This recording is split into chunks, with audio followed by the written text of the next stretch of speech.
What's going on, everybody? Oh man, we are early today, y'all. I wanted to go live when Candace goes live, and I'm not sure what time she really does it every day. So I just booked it early, and I wanted to show a couple videos while we wait. So come on in. Shout out to all of you all. Thank you all so much for tuning in, and thank you all so much for your support. Oh, I finally been able to get through some emails for the channel. Um, yeah, it's gonna be fun. And let's see, I was able to send out the emails to all the mods whose email addresses I could pull up that I could find, um and make sure that you guys at least have uh, some way to communicate with each other in that main email. You don't have to reply or respond to that email if you don't want. You can just get the email addresses of the people you want to reach out to individually. Feel free to do that and go from there. Shout out to my mods. I appreciate you guys. I still have to set up S Files and I think was it S Files and Francisca on the second channel as mods. I'm going to do that shortly. But thank y'all so much for tuning in. It's been a day. Yeah, Yuck 2.0 wrote a song. I was like, this is so good. It's been a day today. And sometimes you just, me coming on here and chilling out with you all and being able to laugh at the cult members in the box. It's just, it's so much fun. It's so much fun. You can't, as disgusted as we all are with Candace, you can't like let her have you in a anger state or anything, because her cult members would love to say, "Oh, you're just hating," and they can't define the word hate. But they would love to say all those things and still not address why she won't go out in person and say this stuff to El Kirk's face. But or post a text message sent to the FBI agent. All the things I've been saying that she should be posting up as evidence. Or just tell us who the shooter is. It's been 4 months, Candace. Tell us who the shooter is. Your cult members aren't going to urge you to do that because they enjoy the sensationalism. Deep down, they don't care. They don't care about that. But yeah, if you don't laugh, she'll give you a headache. And I'm not getting a headache over her. So I don't want you all to feel that way. So that's why I do Ami at the end. Ami did a new video. So we're going to check this out at the end of the live stream. Ami did a new video. Yay! Oh man, I have to fight the urge to not watch it unless I'm watching it with you all. But boy, it's hard. It's hard. But he did a new video of Candace Owens responding to herself. Oh, that's gonna be epic. But in the meantime, there's a couple videos I wanted to show you all while we're waiting for this helper to go live, honey. Candace, you need to pick a time and stick with it. Ain't that much homeschool in the world, girl. Ooh, let's see here. All right. So what was this for? Oh, let's see. Shout out to Candace sending me a video Cheer Denise. So there's a few videos we could check out until she goes live. But I definitely want to start with this video where you have an attorney speaking about defamation. Let's get some comments in. How y'all doing? I hope everybody's doing well. Hope everybody's good. Happy Friday. We made it, y'all. Ooh, thank God. Personally, I'm ready to sleep in. I've been waiting to sleep in. Yeah. So we made it here. We're finally here. We're finally at the weekend. Uh let's see here. Colleen, what's going on, honey?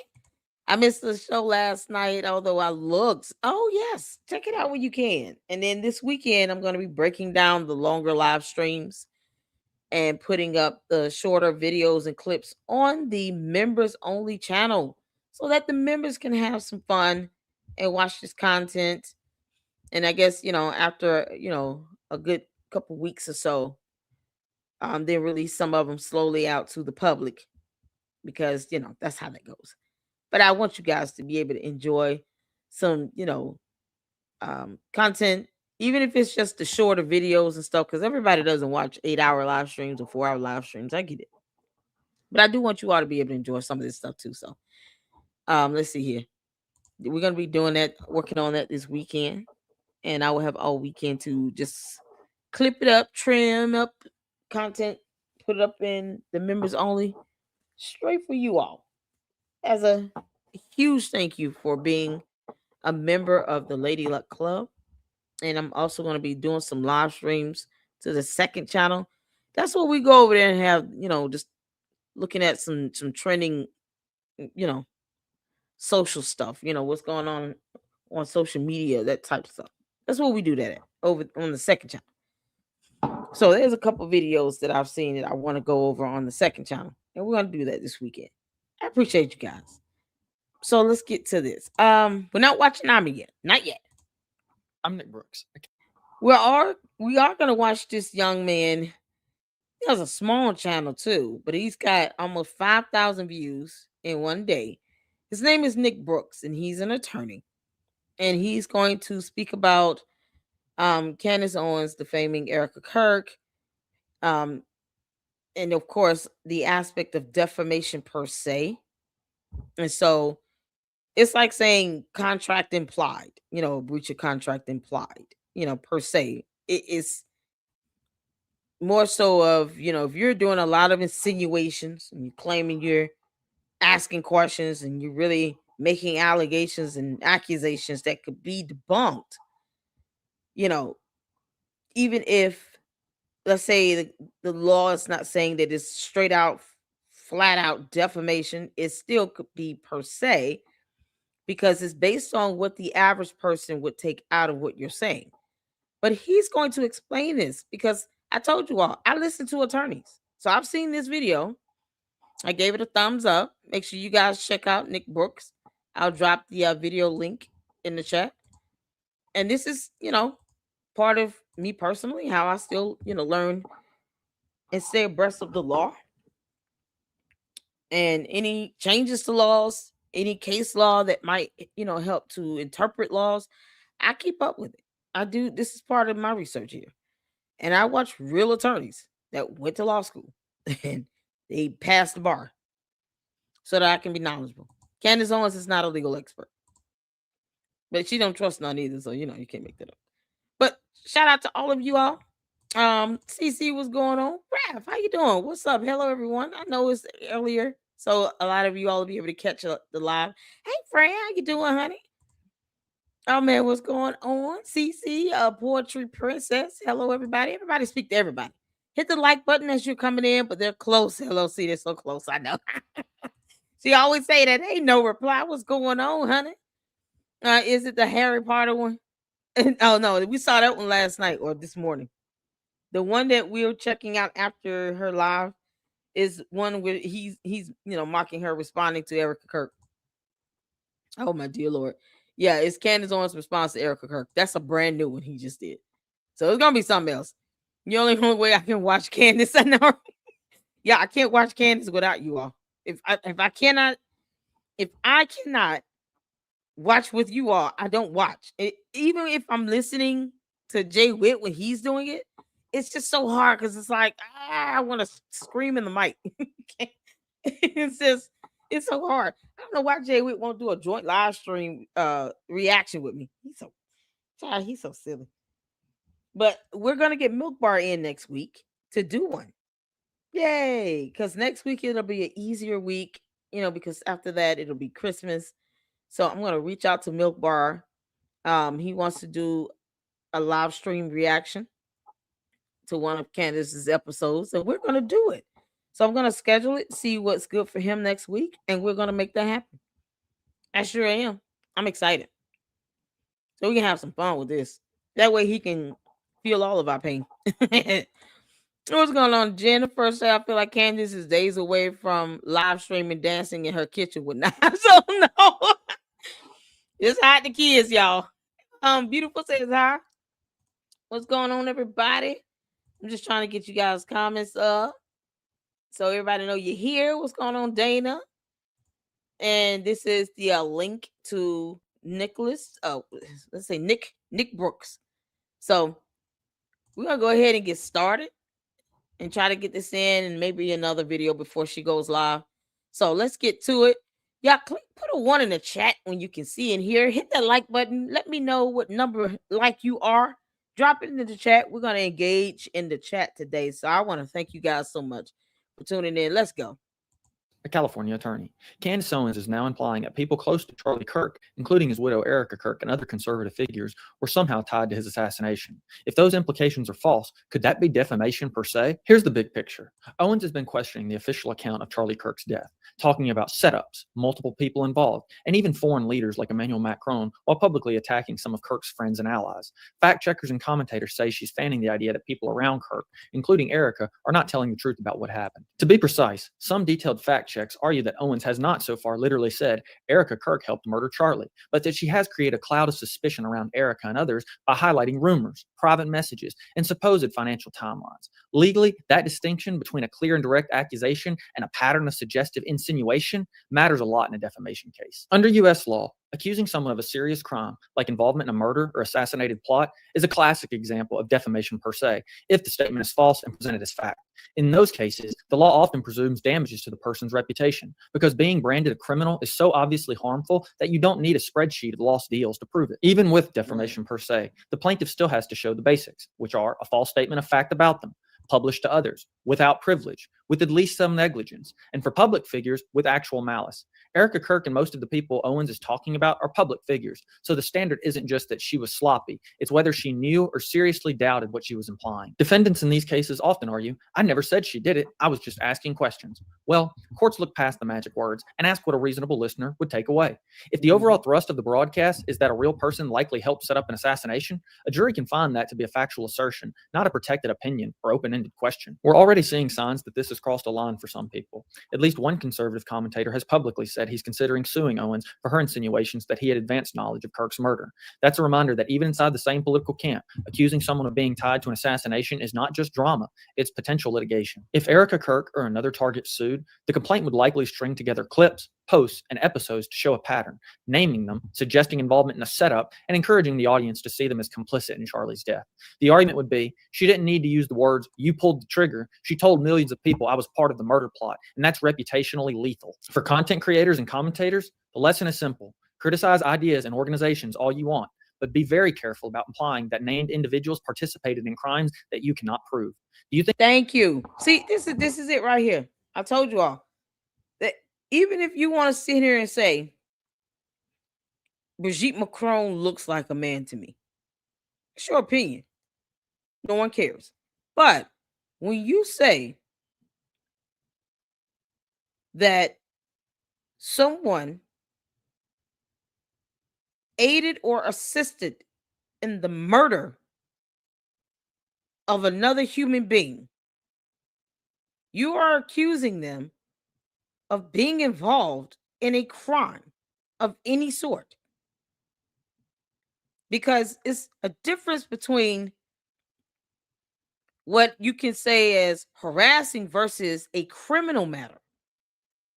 And because when you go to court for a crime, the burden is to prove beyond a reasonable doubt. You must have evidence. Not one time will any criminal matter be heard in a court of law based on someone's opinion. Never will that happen. We don't care what Candace thinks or feels. It's about what she can produce. She's saying that the Macrons are trying to assassinate her. No evidence. But even the attempt of an assassination is a matter of criminality. And she wonders why they have her in court and they're suing her. I mean, if you all need to, I'm going to go back a little bit. Because I want this to be, especially for the Luxes here. We know what we, can and can't say generally in the comments. It's the candy ass cult members in the box that they just come in here and say all kinds of dumb things. But this is why when I say Turning Point USA should sue Candace Owens, is because she has literally said that they're involved in some cover up related to a crime. That's not a matter of her opinion. She would have to prove that if it's related to a crime. These things go over their heads because they don't understand the definition of the word crime either. Neither does Candace Owens. Are you? I never said she did it. I was just asking questions. Yeah, you're not asking no questions. Without privilege, with at least some negligence, and for public figures with actual malice. Erica Kirk and most of the people Owens is talking about are public figures. So the standard isn't just that she was sloppy. It's whether she knew or seriously doubted what she was implying. Defendants in these cases often argue, I never said she did it. I was just asking questions. Well, courts look past the magic words and ask what a reasonable listener would take away. If the overall thrust of the broadcast is that a real person likely helped set up an assassination, a jury can find that to be a factual assertion, not a protected opinion or open-ended question. We're already seeing signs that this has crossed a line for some people. At least one conservative commentator has... A jury can find that. I hope you heard this. Sloppy. It's whether she knew or seriously doubted what she was implying. Defendants in these cases often argue, I never said she did it. I was just asking questions. Well, courts look past the magic words and ask what a reasonable listener would take away. If the overall thrust of the broadcast is that a real... That's the point. Candace, I told you, heifer. You can go in there and play word salad if you want to and play semantics. That judge will not care. You go in there and piss that judge off talking about word salads and semantics. I didn't say stop lying. Is exactly what I said. They're going to hold you in contempt just for trying to even insult their intelligence. You're not above the rule of law, heifer. And we all know this because when it comes down to her in litigation matters, then she becomes a scared little punk. She don't want to go to court like this. But that's the only recourse to get her attention, to get her to stop, or to get her to understand that you're defaming someone when you're accusing them of being involved in any way in any crime. Even if it's just part of a cover-up conspiracy, it doesn't matter. It's a crime. It don't work the same way as you saying that you think Brigitte Macron looks like a man, even though she was born a woman, and you can't scientifically prove that either, because they don't understand scientific evidence or how to define science. You know, her and her cult base, they go back and they exchange this stuff all day. All she does is get this reiteration confirmation from her cult. But she won't take the time to read anything. And when someone sues her, she gets mad. And they're sitting here like, why would they sue her? Go find out the hard one. Go look up the definition of the word crime and defamation. Go find out the hard one. And these people act like they're being sued as well. No, it's Candace being sued. Person likely helped set up an assassination, a jury can find that to be a factual assertion, not a protected opinion. Or a factual assertion. Keep that in mind. They're gonna perceive that as a factual assertion. It's not an opinion. It's not a question, because you're purporting it to be a fact, and you're talking about a crime where you have to prove beyond a reasonable doubt.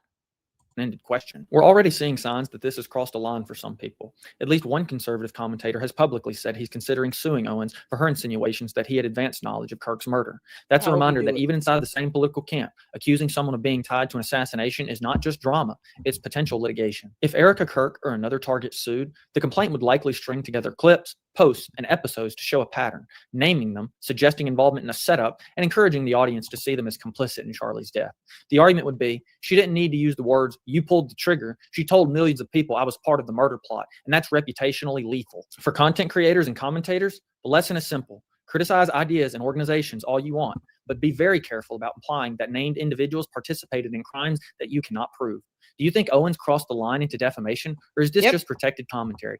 Like this video, drop your take in the comments, and subscribe for more legal breakdowns of the wildest stories on the internet. Thank you very That was awesome. much. There you go. This unfortunate. So that was Nick Brooks. He's an attorney, and let me see. Has she gone live yet? Because I have to keep looking. I refuse to subscribe to Candace Owens.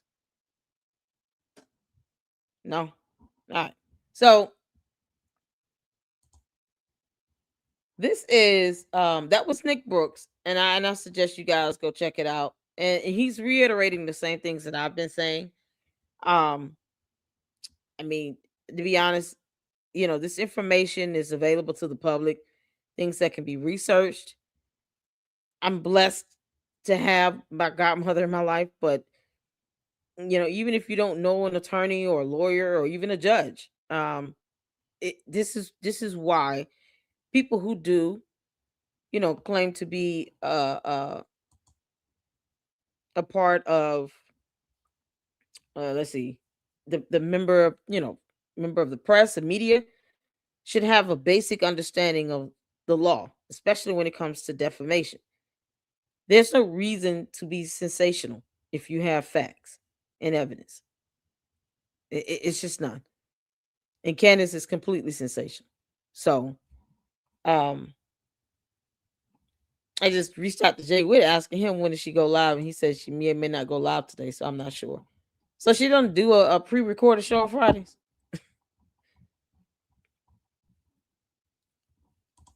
They have a higher standard. Yeah. But if you get a jury that says you're accusing someone of a crime, and that's a factual assertion, and you have no evidence on that, now you're held liable for the damages of that what that factual assertion has created. Why not just, you know, post up evidence? If you got evidence, post it up. First of all, Candace, why not define the word evidence and then post up evidence? Because she doesn't know what it is. Let's see here. Don't play the music in the beginning, LLC. Which music? I'm going to have to take notes. That will be a good video. Oh yeah, that the video that I just played. This young man is an attorney, and I would believe an attorney any day over anything Candace Owens says. First of all, I don't believe anything Candace Owens says, but she finds out the hard way in court, and she never tells her court base what's actually going on when it comes to matters in court, because she knows that if there's any glimmer of her losing something, they'll start to believe her less and less and less, so they're going to be asking her a lot of questions. I don't do whataboutisms. I don't let any of them spin that stuff over here. They flood the comments and all this other stuff, copying and pasting, but I don't do whataboutisms. I don't entertain it. Candace Owens still won't even go over her motion to dismiss. So you can imagine if she gets sued for accusing someone of being involved in a crime, and this jury takes this as a factual assertion, she's going to lose any lawsuit because she won't have evidence to prove any of this factual assertion that the jury and the court is going to take whatever she said to be. She can claim it to be an opinion. They don't care. They're going to go based on what the law says, case law, and what precedence has already even established. And because she lacks the evidence, then that means that she's being deceptive with this. You can't say someone did something as a fact and then you don't produce evidence to support it. That helps the person suing you win the case, because their MO is going to be she lied. And if you have no evidence, then you're lying. And if the jury sees it as a factual assertion and you lied about someone committing a crime, you're going to be held liable. That's it.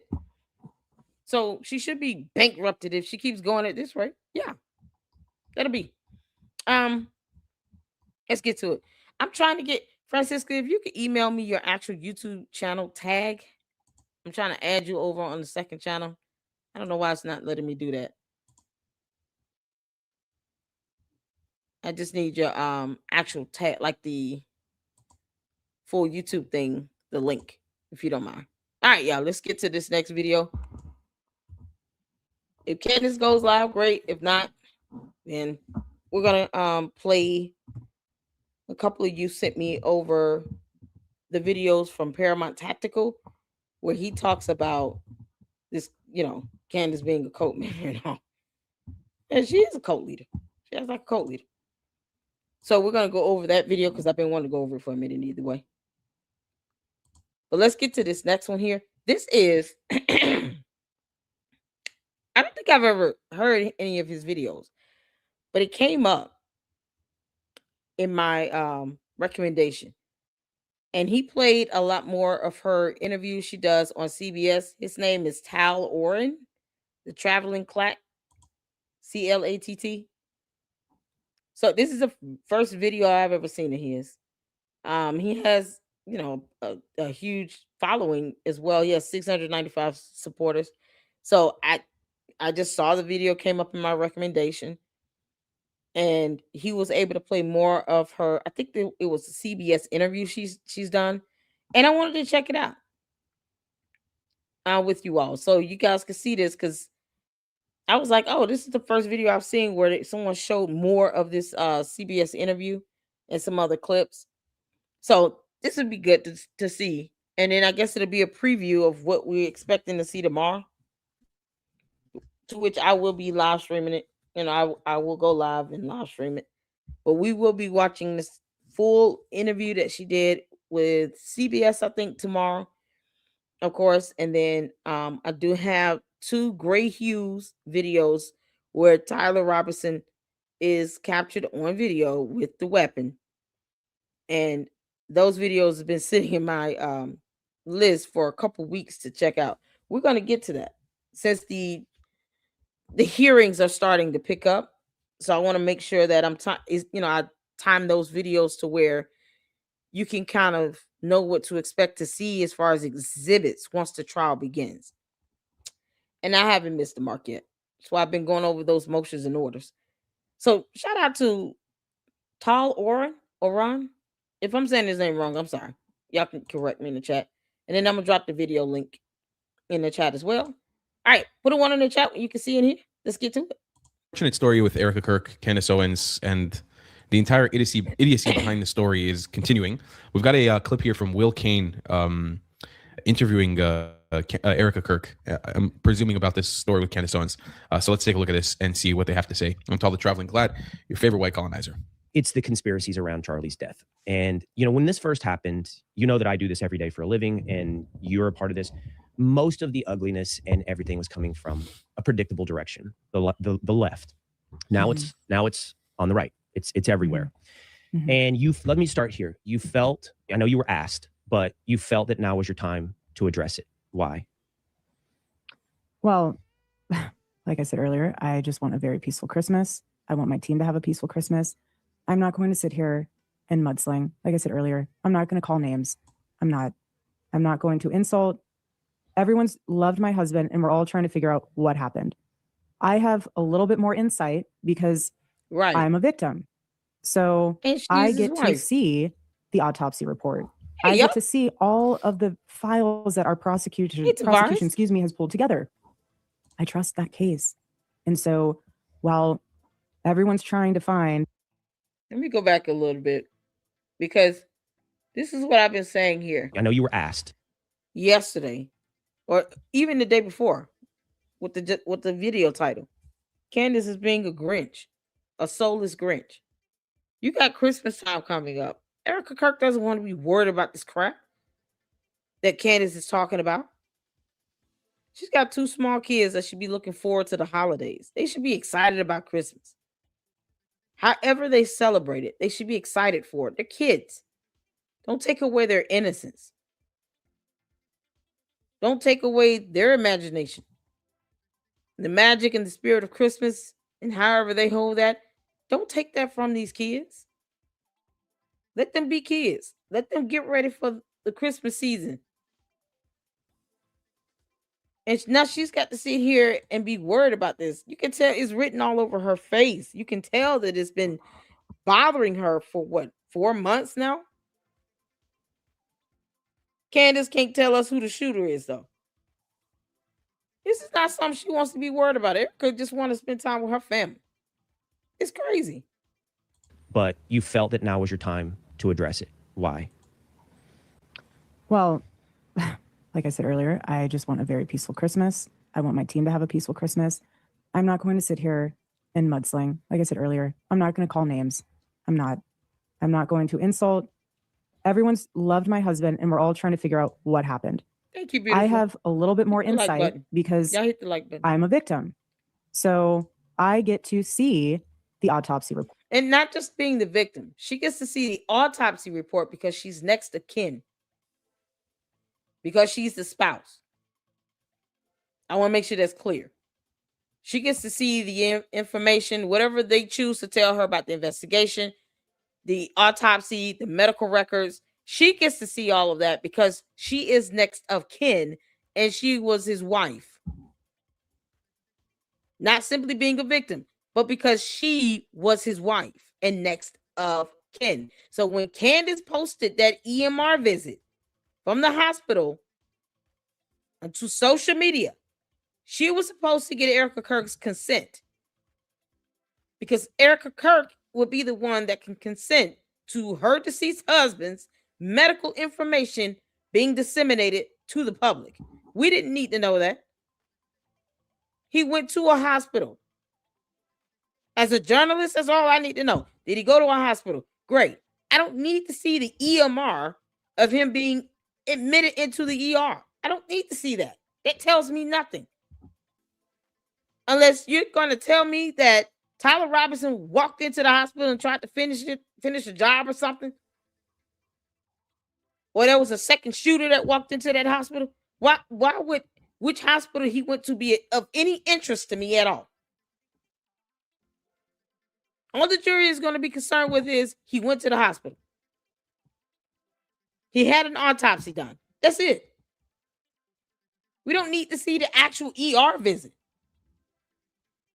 And yet a hospital staff violated HIPAA privacy laws, sent that to Candace Owens via email, which is unsecured email. Stuff like that doesn't go outside of the actual email for the hospital. And then Candace Owens disseminated that information without consent from Erica Kirk. Yet another thing Candace could be legally liable for invasion of privacy. Dead or alive, you still have the right to privacy of your medical information. And your next of kin is the one that should be giving out consent. Candace didn't even ask. She just posted it up. That's the disgusting, deplorable behavior of Candace Owens. She doesn't care. I get to see all of the files that our prosecution, has pulled together. I trust that case.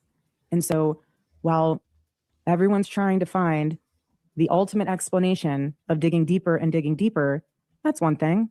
You know, if you want to dig into his Discord chats or whatever that guy was involved in, I don't care. Have a heyday with that. Go right ahead. I'm not telling you to not ask questions. I just told you this. I ask questions literally daily. Yes. That's not what this is about. What this is about is the accusations that somehow Turning Point USA, my husband's team, my husband's security team, my husband's friends, my husband's employees are somehow, and myself, are somehow implicated in his murder. That is a totally different line. Totally different line. So of course I am going to stand up for that. Yeah, that's a line in the sand. Because anyone who knew Charlie and knows us, that's sick. It's sick. But if you want to go after whatever you want to go after down that way of, great. But don't accuse us. Don't overanalyze. Like, honestly, Will, I have no idea how I would have reacted that day if I was there and I saw my husband be murdered.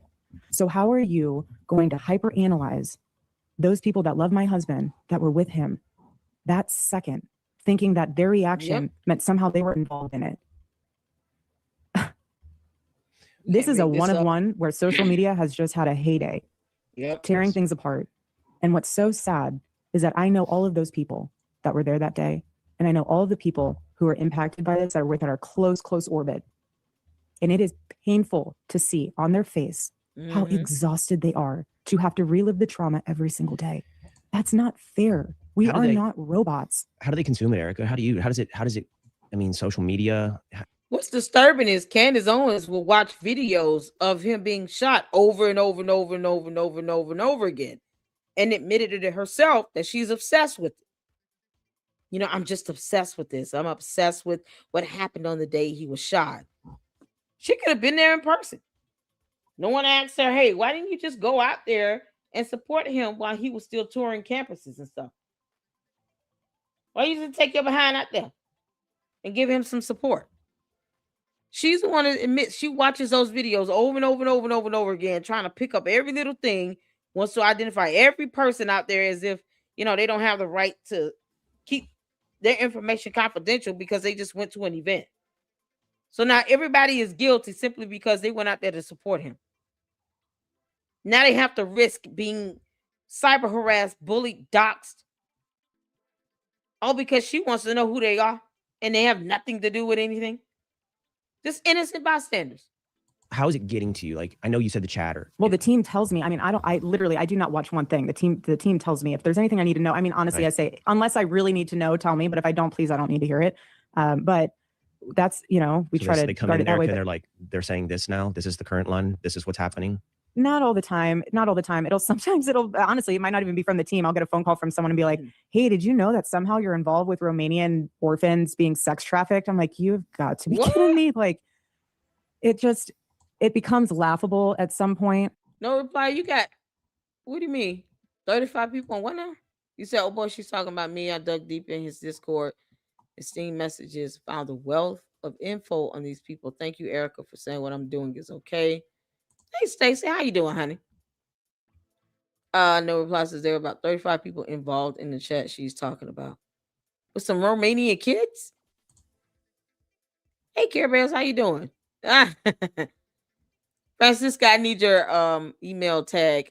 And Satiric, I finally got you added as a mod. You should see it now. Yay. I mean, the fact that we're talking about something going on yet again in another country is baffling to me. How do we... Good Lord. These stupid conspiracy theories, they be all over the place. They can't stay in the United States of America. Now we're in Romania. And they're saying this now. This is the current line. This is what's happening. Not all the time. Not all the time. Honestly, it might not even be from the team. I'll get a phone call from someone and be like, hey, did you know that somehow you're involved with Romanian orphans being sex trafficked? I'm like, you've got to be kidding me. Like, it becomes laughable at some point. I mean, again, we have been lied to over and over again. Oh, okay. So there is a baseline of understanding of, okay, hey, Diane. We're trying to seek the truth. I get that. Again, I'm not saying don't ask questions. But when you turn questions into accusations and you don't have proof and you're leaving things open-ended as if our team or someone involved with our team is Diane, I'm gonna tell you, even if you show them the information in writing, they're still gonna say, well, maybe Candace didn't mean to do it. They're gonna keep making excuses for her as if she pays their bills. These are cult members. They literally deify her. They worship her like Jesus Christ. How do I know that? Because they put it in my chat. They treat her like God. She can't do no wrong to them. It's crazy. Involved in it. And then you sit there and hyperanalyze my body movements, my tears, my frowns, my voice inflection, my faith, if it's not real or if it is real. I'm not going to waste my time with that. I have nothing to prove to you. Where do you think when it's you coming know from, the Erica? truth, I beg your pardon? Where do you think it's coming from? Like, send it what's to the me, no motivation? reply. That's for each individual person. Everyone has their own motive. I'm not going to assume what those motives are. Some, it might be, honestly, grief is weird. Everyone grieves differently. It's not linear, comes in waves. Everyone has their own personal relationship with Charlie in a way where even if you didn't even meet him, you have a personal relationship. Where do you get this Romania stuff from? What? Why are we in Romania with these conspiracy theories here? Julianne said, I went to a fundraiser for Romanian kids in orphanages in the 90s, abandoned infants with not enough staff to pick them up and hold them. This causes irreparable harm in their development. Yeah. Thank you, Satiric. There you go. I appreciate you. I have no bills. Are you a bot? God. We're all over because Sir George is behind all this shit. And they had it started. Oh, man. That's funny, Sarah Kelly. But why is it that big? It affects people's lives. How? I'm not understanding your question. Hopefully these documents will help. Yes, you guys can email it to, because I don't know how we ended up in Romania. This is the United States of America. He was shot in the state of Utah. Why are we in Romania? That's how, that's how conspiracy theories are. They go wild and free, and it all in another continent somewhere. Why are anyone bringing up something in Romania? And when they can't even pinpoint Erica Kirk having been in Romania.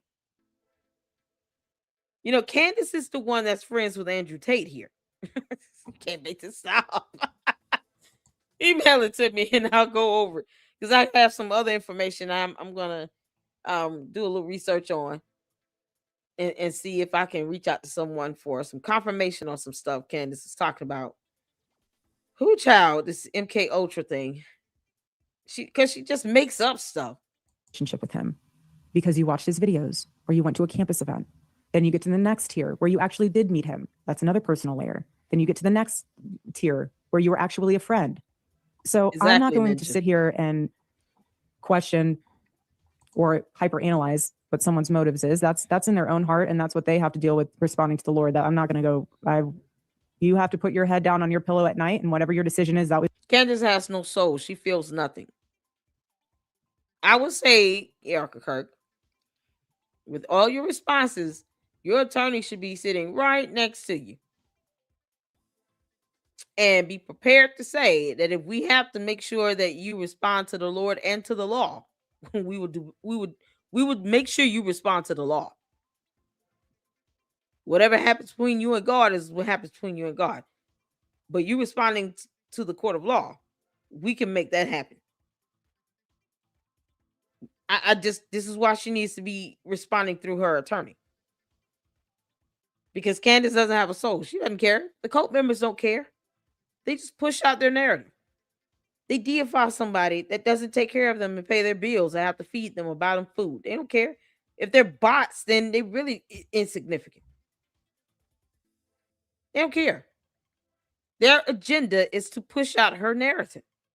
Maybe she's paying them. Maybe she's not. Who knows? Is your decision. You know, because what I do ask, though, is that you keep in mind, again, there is a difference between questions and accusations.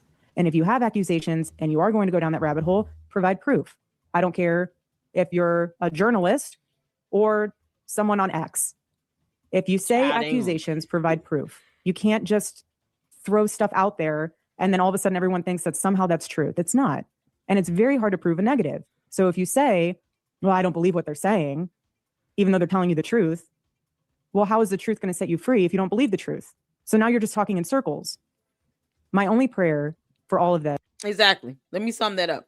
So Candace Owens was sent some exhibits from Brigitte Macron saying that I am born a woman. I gave birth 3 times. Here's some photos. Here's a birth announcement. Here's all these exhibits and documentation and proof. And Candace Owens still said, not good enough. Do this, do that. I want this. I want that. Like anyone gives a damn. Because no one gives a damn. You see, even with proof being provided to Candace Owens, she just didn't want to accept it because it doesn't feed into her dumb narrative that her cult members and the bots are feeding all over social media. Of course, they wouldn't be doing their job and following their marching orders if they weren't parroting her nonsense, as absurd as it is. But this is where we are. You can't win with them. That's the whole point. Nothing you say or do, no amount of evidence or proof or documentation you can show will have them satisfied at it. Conspiracy theories are not here in this reality on Earth. They're keyboard warriors behind a computer screen while their minds are gone to another planet. That's why trying to convince them of anything is futile.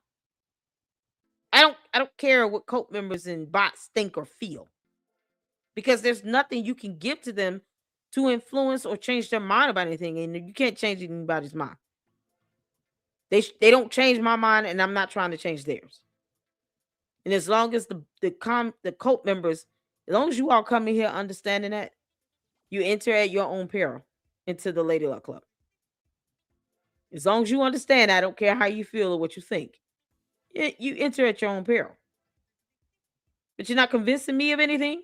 I don't owe you anything, and I'm not trying to change your mind on anything. I'm just going to have a laugh at you when I need to. It's no matter what you do, you end up talking in circles. So don't try to convince them of anything. Don't do it. They want to be stuck in La La Land, leave them out there. Then they find out the hard way when Candace starts getting hit with lawsuits. Yep. I hope those, cult members continue to pay those attorney's fees that they're paying when they send her those supers and stuff. Is that all of us can remember that Oh, man. Charlie was a thought leader. He would not want his life and his legacy to revolve around his murder. He would want his life and legacy to revolve around helping deliver the youth boat, helping to build Turning Point USA, helping to make a difference on college campuses. Mm-hmm. That is what I pray we focus on. The justice will be served, and trust me, it will. And again, you can have questions. I'm going to ask you one. Honor my husband. Absolutely. I'm going to ask you one last question on this. And I want you to know, and I want everybody listening to know, I'm trying to ask you about this in the most respectful manner, acknowledging. Oh, I know. But I want you to know this is the juggle. And it's not woe is me. It's like, I don't want you to have to talk about something that you don't want to talk about. I also don't want to be juvenile. So the juvenile part of this is the prurient digging in. And it's also doing something that I've done so far in this interview, which I haven't mentioned, Candace Owens. I just didn't mention her name. And I didn't do that because I don't want to force you to talk about it if you don't want to. But everyone listening knows. And so after a while, I'm like, well, don't be juvenile. Everybody knows what you're talking about. And I'll be upfront. I haven't kept up with it. I don't know everything. I don't know all the accusations. It's impossible. It's impossible to keep up with. Yeah. So in a lot of ways, I guess I am asking about something that we're not addressing. And I don't think that's fair to the audience. So I'm going to ask you this last question on this. And what I'm going to say is you have made a choice that has changed in the last week. Your team has been talking. And you have also said the bridge has been crossed, talking about people that you know. What I'm curious about, Erica, is going forward, will you and the team, do you think you will talk about it more? Do you think you will address all of the stuff? Because to your point, you said it, and I feel it. It's growing. It's not going away. The chatter, the theories, it's growing. It's not going away. So how do you think you'll address that going forward? Yeah, the chatter will always be there, regardless. Well, if we spent all of our time going through every single accusation, we'd get nothing done at the office. Nothing. We were told that Shelley, if we said stop, it would stop. And we said stop. And I'll say it again. Please stop. There you go. I mean, there she is. I don't really know how much more direct Erica could be about her intentions in this manner, which is to just leave her the fuck alone and to stop coming up with conspiracy theories about her husband and his untimely death. Oh, dude, he yawning and stuff. I just wanted to play this portion here of Tal Oran. I don't know why I can't find that full Will Kane Country. Is that on YouTube? So this isn't the CBS one. This is a whole different interview. Will Kane Country.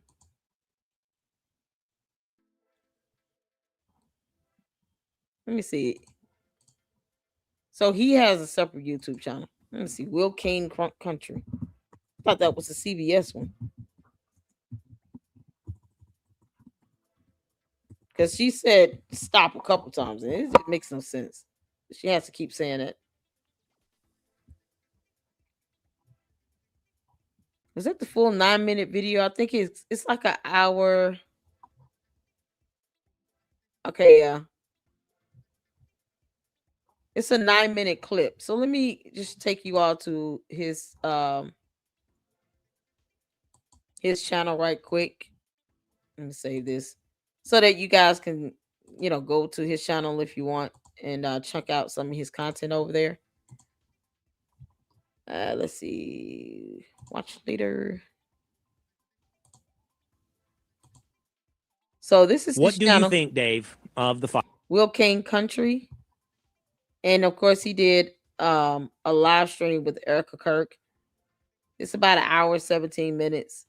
And I think the portion that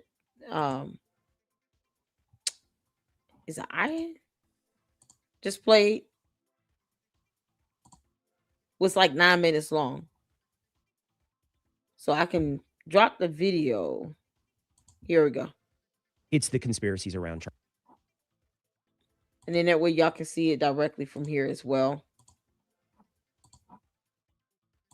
Did he play this full? I wonder if he played the full Charlie's death. video. And when this first happened, you know that I do this every day for a living, and Did he play the full You can have video? questions.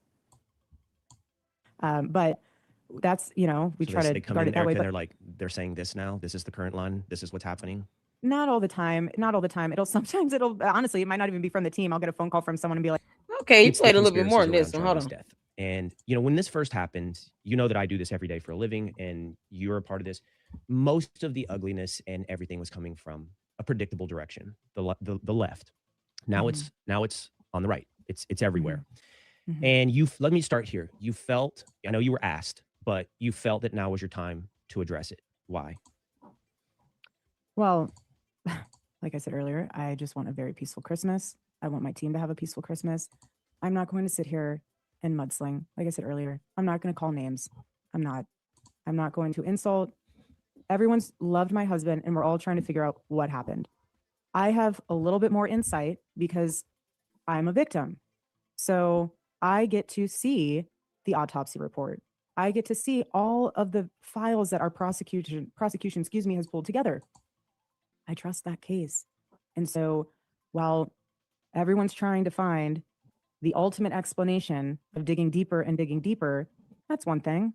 I If think you want to dig a lot of this into was just played, but I his want to make Discord sure. chats or whatever that guy was involved in, I don't care. Have a heyday with that. Go right ahead. I'm not telling you to not ask questions. I Mhm. ask, like just told you this, I ask questions literally daily. Yes. That's not what this is about. What this is about. Well, shout out to you, Jennifer. That's exactly what happened. She came on this Will King Country's channel, did an interview, and then Candace still went back and doubled down and said, no, she didn't say stop. She said stop lying. Like, no, you don't get to add on after the fact. You don't get to sit here and after Candace herself said, Erica Kirk has the power and capacity to tell me to shut up, stop, or be quiet. Then you turn around, you add stipulations to that. That's not gonna fly in court either. She finna find out the hard way on a lot of things because she keep effing around. Like that's the worst semantics is, but that's the worst thing you can do in court in front of a judge that went to law school is to go in there and play word salad and play semantics. That's the quickest way to insult them. They don't like that, especially when you don't have a concept of the law, Candace. We all know you didn't go to law school. You won't even show your 2 degrees of this so-called journalism and English degree you claim you get. You haven't even shown us that. You definitely have no aspect or understanding of the law. Going in there and insulting that judge, quickest way to get your ass contempt in court. She doesn't care. Candace doesn't care about any of this stuff. She has no soul. She doesn't care. Let's see. I'm just trying to make sure I get some of y'all's comments up. All right, cool. Let's get back to it. Out is the accusations that somehow Turning Point USA, Thank you, my Satiric. husband's team, my Thank husband's you. security team, my husband's friends, my husband's employees Thank you. are somehow, and Satiric. myself are somehow implicated in his murder. That is a totally different line. Totally different line. So of course I am going to stand up for that. That's a line in the sand because anyone who knew Thank Charlie you so much. and knows us, that's sick. It's sick. But if you want to go after Hey, Laura. whatever you want to go after down that way of great, but don't accuse us. Don't overanalyze. Like, honestly, Will, I have no idea how I would have reacted that day if I was there and I saw my husband be murdered. Hit So the like how are button for you me. going to hyperanalyze those people that love my husband, that were with him that second, thinking that their reaction meant somehow they were involved in it? This is a one of one where social media has just had a heyday, tearing Yes. things apart. And what's so sad is that I know all of those people. This is what I mean right here. To the mods. When y'all see this copy and paste, same comment from different profiles like this, it's the same thing. You don't even have to engage it. We've been asked this a million times. If they don't trust the feds, then Candace Owens should not be waiting for the FBI to talk about anything regarding some fake assassination attempt. that were there that day. And I know all of the people who are impacted by this that are with our close orbit. And it is painful to see on their face how exhausted they are to have to relive the trauma Exactly, every single Heather. day. That's not fair. We How do are they- not robots. How do they consume it, Erica? How does it, I mean, social media, how is it getting to you? Like, I know you said the chatter. Well, the team tells me, I mean, I do not watch one thing. The team tells me if there's anything I need to know. I mean, honestly, Right. I say, unless I really need to know, tell me, but if I don't, please, I don't need to hear it. But that's, we So try to they come guard in, it that way. Erica, but and they're like, they're saying this now. This is the current line. This is what's Mhm. happening. Not all the time. Sometimes honestly, it might not even be from the team. I'll get a phone call from someone and be like, hey, did you know that somehow you're involved with Romanian orphans Oh, being yeah, they sex went through trafficked? that I'm one. like, you've got Oh, I to be can't kidding believe me. that. Like, it becomes laughable at some point. I mean, again, we have been lied to over and over again. So there is a baseline of understanding of, okay, we're trying to seek the truth. I get that. Again, I'm not saying don't ask questions, but when you turn questions into accusations and you don't have proof and you're leaving things open-ended as if our team or someone involved with our team is involved in it, and then you sit there and hyperanalyze my body movements, my tears, my frowns, my voice inflection, my faith, if it's not real or if it is real. I'm not going to waste my time with that. I have nothing to prove to you. Where do you think When it's you coming know from, the truth, Erica? I beg your pardon? Where do you think it's coming from? Like, what's the motivation? Y'all That's subscribe for to the each channel, hit the individual like button. person. Everyone has their own motive. I'm not going to assume what those motives are. Some, it might be, honestly, grief is weird. Everyone grieves differently. It's not linear. It comes in Exactly, Tom. waves. Everyone has their own personal relationship with Charlie in a way where even if you didn't even meet him, you have a personal relationship with him because you watched his videos or you went to a campus event. Then you get to the next tier where you actually did meet him. That's another personal layer. Then you get to the next tier where you were actually a friend. So I'm not going to sit here and question or hyperanalyze what someone's motives is. That's in their own heart, and that's what they have to deal with responding to the Lord. That I'm not going to go. You have to put your head down on your pillow at night, and whatever your decision is, that was your decision. Mhm. What I do ask, though, is that you keep in mind, again, there is a difference between questions and accusations. And if you have accusations and you are going to go down that rabbit hole, provide proof. I don't care if you're a journalist or someone on X. If you say accusations, provide proof. You can't just throw stuff out there. If you can't, please don't send all caps. It's just because it comes off as yelling. Scotland, I honestly, I would rather people who are out here making all these conspiracies do exactly what you're saying. Let the case go through the court. They won't do that. They're sitting here talking about her and something in Romania with kids. Like, I agree too. If you're going to be conspiratorial and you don't want to believe the evidence that's already out there, because the evidence that have been presented to the court so far to justify the indictment is also going to be used in the murder trial, because that's how that works. That's just part of that criminal process and procedure in the court. So the video evidence of him, Tyler Robinson being at DQ and him walking down the street and all of that stuff that has already been seen to the public, is also going to be seen to the jury. So there is some evidence we've already seen. Him jumping off the balcony, all of this is some evidence we've already seen. Gray Hughes does a great job in the small clips I've been able to see of the videos where, he hones in on Tyler Robinson walking with the gun. Something that we all need to see, because you can expect to see this information being shown to the jury. So when it comes to evidence, when we talk about truth, we're talking about evidence. Truth is not based on your opinion. If you're calling it a fact, it's based on documentation and evidence. Your opinion is your opinion. Doesn't mean your opinion is always going to be the truth either. 1 + 1 is 2. That's a fact, because math. You can sit here and have an opinion that you think it might be 3, but doesn't make it true. It's just your opinion. 1 + 1 = 3 is your opinion, but that's not a fact. It's not truth. Truth has to be supported by something that makes it an accepted truth valid. Not just an opinion. An opinion alone, it is what it is. You can be loud and wrong.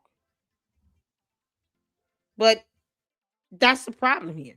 You're talking about a murder trial that is based on evidence having to prove beyond a reasonable doubt. It's not based on anyone's opinion or anyone's skewed definition of truth.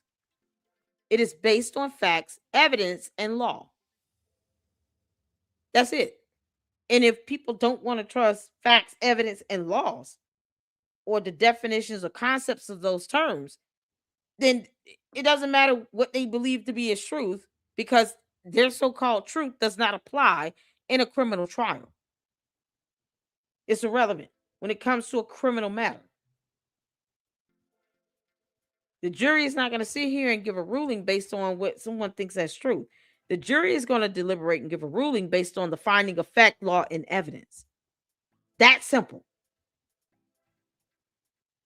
So you can go in there talking about my truth all day. It's irrelevant. No one cares. Is it supported with a finding of fact, law, and evidence? If the answer is no, then it's not a truth. It's your opinion. Judge and jury won't care. I want the bad guy to go to jail for the rest of his life, at the very least. I don't want him to walk free because there's a hung jury now because of all this bias that's been thrown out there. It's combative with that. And Candace won't even read and understand why the prosecutors in the state of Utah are the ones that's actually spearheading the investigation in this case. And the FBI is assisting because she still doesn't understand jurisdiction. I know it's complex for her. That's what it is. And then all of a sudden everyone thinks that somehow that's truth. It's not. And it's very hard to prove a negative. So if you say, well, I don't believe what they're saying, even though they're telling you the truth, well, how is the truth going to set you free if you don't believe the truth? So now you're just talking in circles. My only prayer for all of this is that all of us can remember that Charlie was a thought leader. He would not want his life and his legacy to revolve around his murder. He would want his life and legacy to revolve around helping deliver the youth vote, helping to build Turning Point USA, helping to make a difference on college campuses. Mm-hmm. That is what I pray we focus on. The justice will be served, and trust me, it will. And again, you can have questions, but please honor my husband. Absolutely. I'm going to ask you one last question on this. And that's not a historical. I want you to know, and I want everybody listening to know. Completely false. I'm trying to ask you about this in the most respectful way. Oh, I know. But I want you to know this is the juggle, and it's not woe is me. It's like, I don't want you to have to talk about something that you don't want to. And here's the thing, comments like this, I mean, this can completely be debunked with case law. It's not about the judge or jury. It's about the evidence being presented to the judge or jury. How does it apply to the law? How does it apply to the case? You have federal rules of criminal procedure that also affect how these hearings are conducted in the court of law. And if you don't understand laws or the interpretation of such, you go to case law. It is based on evidence. Or it wouldn't be a case as far as a criminal matter. We wouldn't be here if there was not sufficient evidence. No jury has so far filed these charges against Tyler Robinson. It's the evidence the investigators have gathered that was forwarded to the prosecutor that allowed them to bring forth charges and an indictment. That is based on the evidence. That's not based on the judge or the jury. The judge is not there to just make their own personal opinion and decision on something without evidence. That would immediately be seen as biased, and the defendant can get an appeal and win. If you don't understand how these matters are heard in the court of law, then just say that. But what you're saying is completely false, because so far the jury has not been selected yet.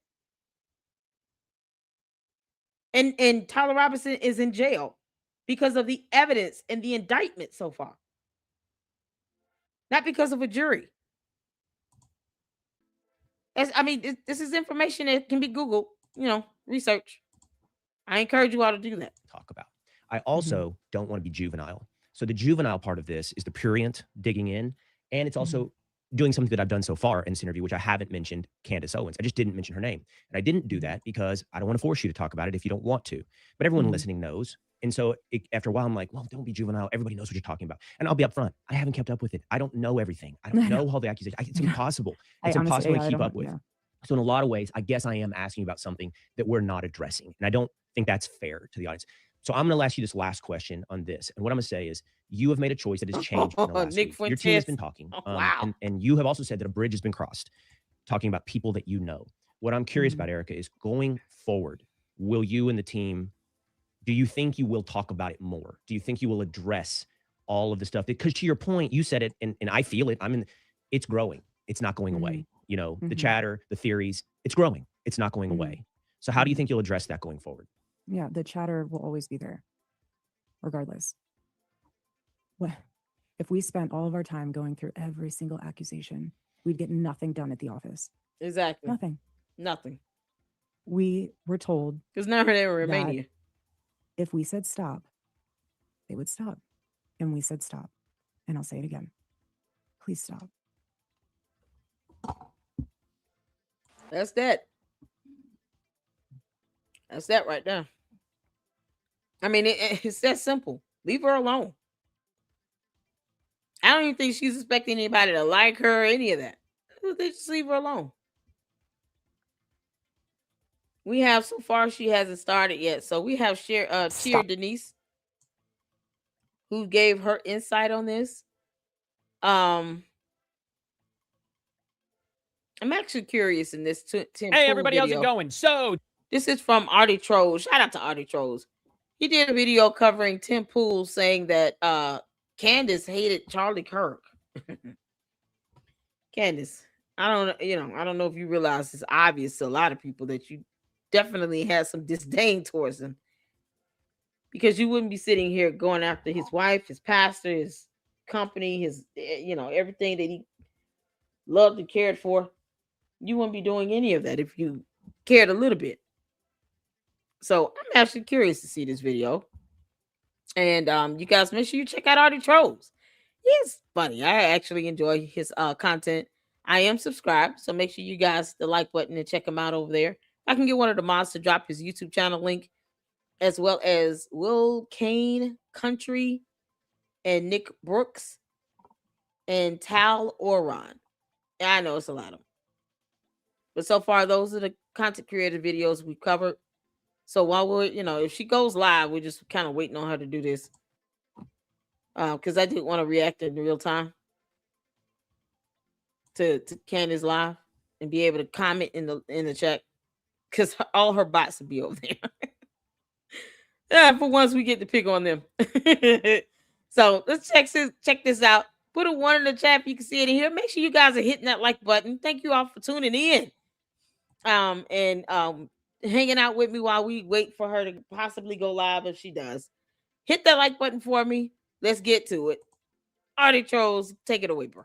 oh, Tim Pool has absolutely just blasted Candace Owens. He got a tip, apparently, that Candace Owens, just months before Charlie was unfortunately unalive, ended up talking to people about how much she did not like Charlie Kirk at all. And you know what? This tip is just as valid as any other tip Candace has received herself and is spewed online. So I don't want to hear it when people are like, oh, this is clearly a lie. How are you able to tell what is a lie and what is true when no evidence is presented whatsoever? Tim has put out evidence the exact same way Candace Owens has put out Thank evidence. you, Francisca. And you're going to see people defend Candace because they're leftists. They are absolutely diehard leftists. They're not nuanced whatsoever. They don't think for themselves. Yes, could what Tim be saying here be 100% fabricated? Yes. That's the same exact thing I'm putting towards Candace Owens as well. Everything she's saying could just be 100% fabricated because she's never provided proof. So for people to sit there and say that Tim Pool is lying, which we'll go over the comments down here in a second, is absolutely ridiculous because it's the exact same type of evidence that Candace has put out. Let's watch this. And before we do, guys, please give me a like or subscribe or both. That's all I ask for. I don't beg for money. I don't ask you to join memberships. I'm not doing any of that, So if you guys could, I would greatly, greatly appreciate it. Thank y'all so much. That's my one ask that I do. Candace Owens. I do want to say thank you all for the memberships. I appreciate that. Heather Rose is a new member. Thank you so much. Satiric gifted memberships. Thank you so much, Satiric, and for becoming a member. You guys are going to have fun this weekend. All these long live streams are going to be chopped up and you guys will be able to enjoy them individually. But thank you so much for the memberships. It is a blessing. And I have my memberships because you all asked for it. And I appreciate you all. So how dare I not show my appreciation to my members by taking the time to chop up these longer live streams so you guys can have some shorter content to enjoy in the members only. So brace yourselves for that. It's coming hot and heavy. All right, y'all. Thank you so much. Let's get back to it. Hated Charlie Kirk. And I was surprised to hear this, but I received a tip. Several prominent conservatives have confirmed to me and my crew that Candace Owens had been going around shortly before he died, within the months before his death, saying that she hated him. Now, I wonder if she really hated him. Maybe she was just scornful, second wife syndrome. Maybe she actually really loved him. Now, here's the thing. Tim is claiming that he's hearing Let's this say from the same prominent thing. right-wing YouTubers, people in her Say the circle, same thing. not random people. He was probably genuinely able to verify exactly who. Probably could have been somebody like a actual justice warrior or something like that. I don't know. I have no clue who he would have actually asked. But it could be really genuinely anybody. Now, here's the thing. Here's the thing that's just so weird. I want you to understand who it is first that Candace Owens and, well, people, essentially Candace Owens group, who they are, okay? I wanted to show you guys this just real quick. It is, oh, God, where is it? I probably have it under replies. I do have it under replies. It's Marjorie Taylor Greene and Milo Yiannopoulos that I'm genuinely what the worried heck about is here. going on with Okay? Marjorie Taylor Because Greene again? let's see, where is it? Oh, dear Lord. Here it is. So Cat Turd ended up tweeting this out. Look at who Marjorie Taylor Greene is with. You know, I heart Palestinian liberation code pink. You know, and I said we know where she is. Man, Marjorie Taylor Greene, let me tell y'all something. This is why you don't come in extreme. She came in a full-blown extremist, die-hard, I love Trump, everything Trump, Trump is God, Trump. And then now look, it's almost embarrassing. And I'm not political at all. It's funny that, you know, cult members come in here accusing me of being a Democrat. I'm not political at all. See, this is why I have the blessed freedom of saying what I want to say in the Lady Luck Club. You come in your own peril. But when you coming in and you're overly extreme with your political views, you don't give yourself wiggle room to be able to disagree or agree to something, regardless of what side you're on. Whether you're extreme conservative or even extreme liberal, it's not a good thing to be extreme. What the heck is going on with Marjorie Taylor Greene now? So she's no longer a Republican? Has she decided to become a Democrat? What the heck is going on with her?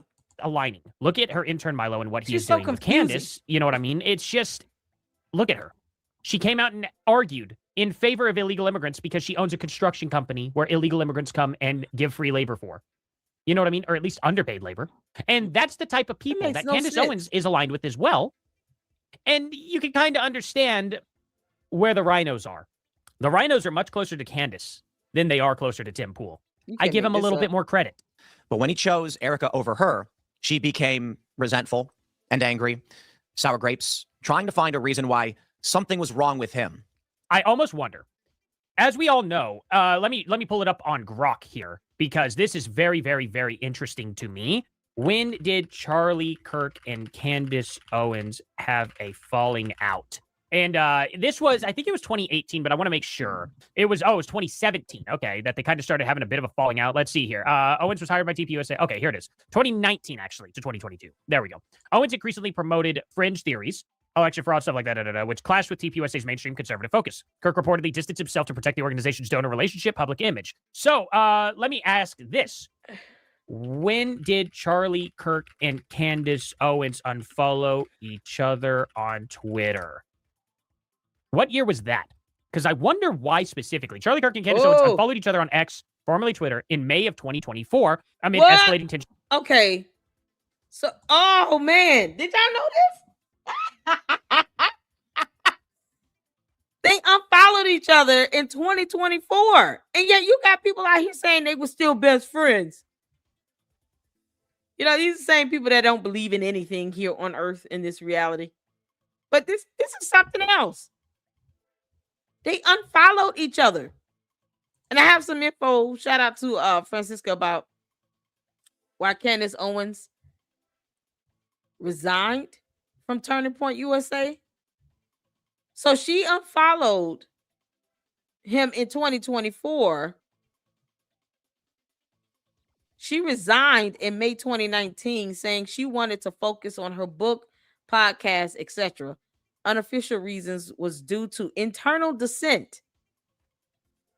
Wow. Candace made Hitler statements in late 2018. Hitler's nationalism would have been acceptable if it was just confined to Germany. TPUSA chapters called for her removal. So they called for her removal because she made comments about Hitler in 2018. And the Candace's comment, cult members and the bots don't give a damn about anything. But the cult members, for some reason, don't find this problematic. How much more hypocritical is it going to get? Because hypocritical is synonymous with lie. How much more hypocritical is it going to get when she's sitting here saying that what Hitler did would be acceptable if it was confined to Germany in 2018? And then Turning Point USA chapters called for her removal. She resigns in 2019, telling everybody that she wanted to focus on her book and podcast when it was based on internal dissent, because they want her ass removed. Because she's sitting here saying that, Hitler's nationalism was okay if it was just in Germany. As if people living in Germany should have been subjected to that nonsense. He murdered people. The same way she doesn't like people being murdered in Gaza.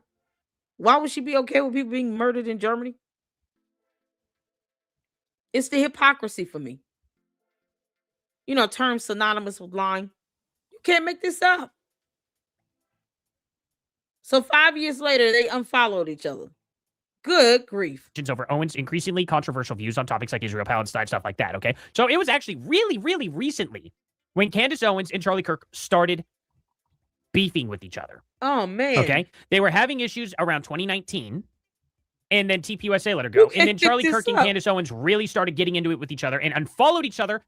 Candace Owens also deleted every single Instagram photo of her with Charlie Kirk when this happened. You can go to her Instagram and look at it right now.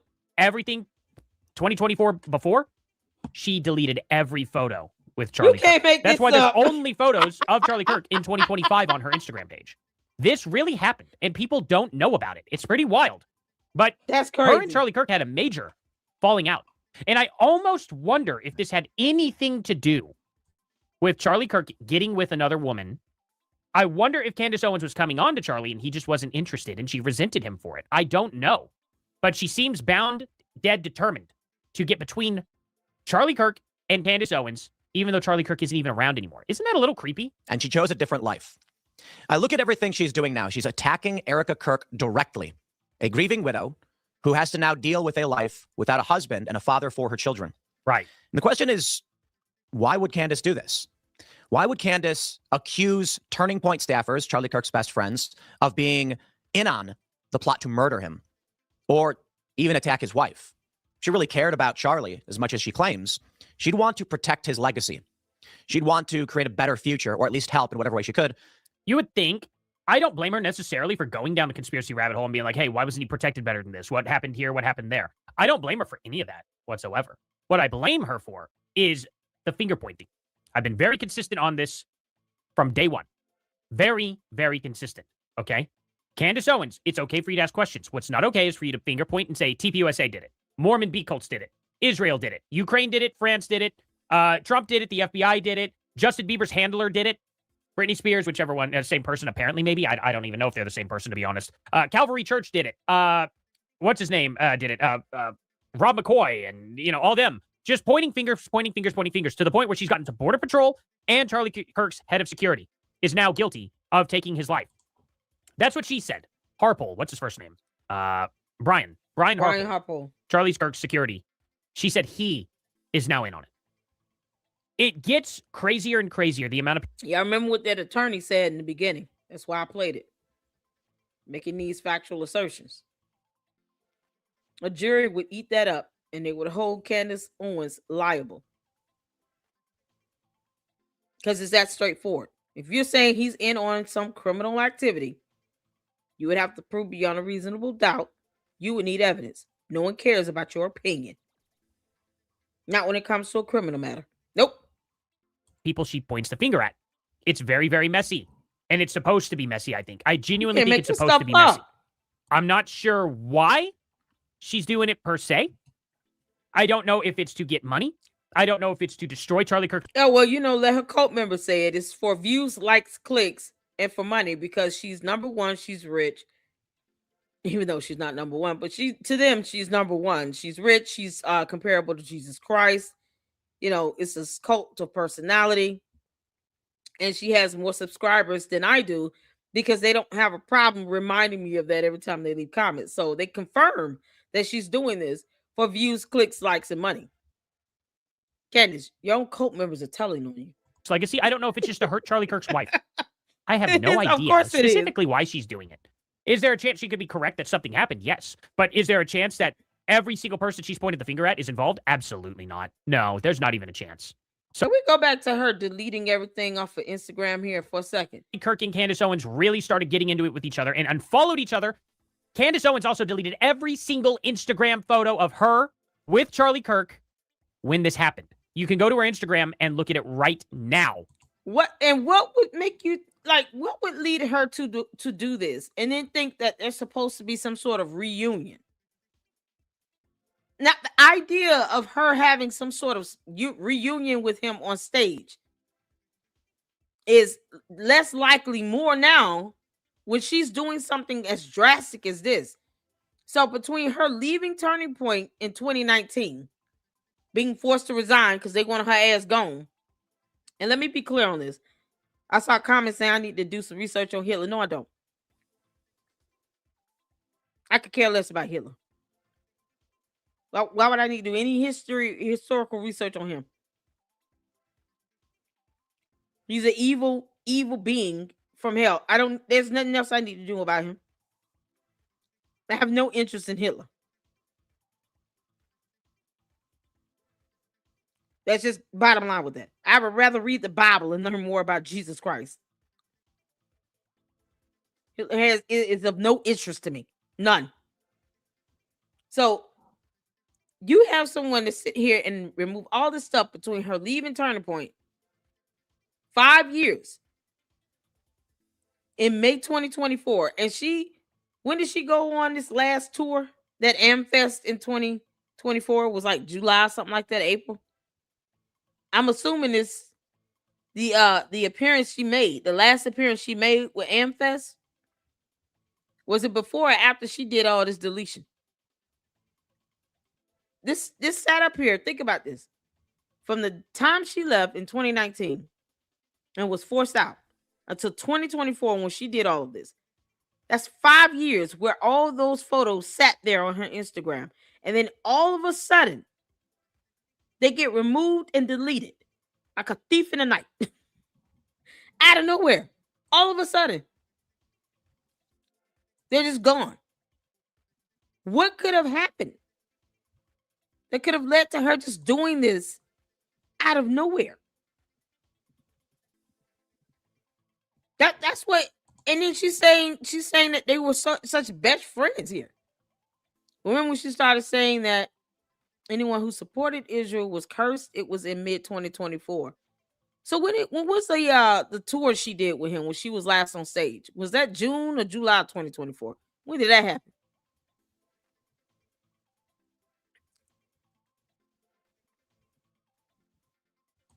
I'm not deleting anything. I don't understand what you're talking about. I'm not deleting any. I am not deleting anything. Did you use a racial slur? Because we don't have to do that. As a public service announcement, once again, to the cult members and to the bots. Just as much as you think you have freedom of speech, we have freedom to read your dumb comments. I don't have to. It's my prerogative. Now, I haven't deleted your comments because I'm obviously reading one. But if you're using racial slurs, if you're being blasphemous, because we don't compare mere mortals to Jesus Christ here. Candace is not God. And we don't sit and say derogatory, defamatory things like that. Because if Turning Point USA wants to sue, I don't need them wanting to use my chat and videos, try to use evidence. Because you're saying things that are just completely false. We don't do that. Give your opinion and ask questions. But I haven't deleted anything if I'm reading your comment. So I don't know what's going on. Okay, so what, tell me when she was last on stage with Charlie? Yeah, this is a good one. June 2024. Thank you, Happy Face. So she did all of this in early 2024, May 2024. And this doesn't speak on her last stage appearance with him. So my question would be, did he know that she unfollowed him in May of 2024 when she went out on stage with him in June of 2024? Just the next month, she went out on stage. She had already deleted everything by then? Was he even aware? Or did she do this trying to get his attention? Because think about this. Why would she do this 5 years after she left Turning Point? I'm just, even with her saying what she said about Israel, she had been saying it, right? She had said what she said about Hitler. She still had these photos up for 5 years. All this stuff sat on her page for 5 whole years. After all the other comments that she made. And all of a sudden, May 2024, she deletes everything. June 2024, she's on stage with him. Why would he still invite her? And somehow he didn't know that she deleted all those pictures. This is weird. She either angry or faking it. Because somehow it's like extreme with her. Nothing is balanced about Candace Owens. Because we all know that, Candace, you're not balanced at all, girl. But it's like one extreme or the other. And it's so erratic and irrational. There's no logic in that. So why go out on tour with him June 2024 if you deleted photos and posts and anything on your Instagram May of 2024? It's weird. I'm trying to make sense of that. So he didn't know she did this, or did she do this thinking that it would get his attention because she probably wanted to go on this tour with him or to speak at AmFest? Maybe she did that to get his attention. Now, I'm not saying anything to the comments she made or anything like that, because like I said, when she left Turning Point in 2019, she didn't delete all this stuff right away then. She waited 5 years later. Maybe she did this because she acts out of extremism to get his attention to go speak at AmFest or to go speak at whatever event it was in June 2024. My bad. June 2024. Whatever was in June 2024.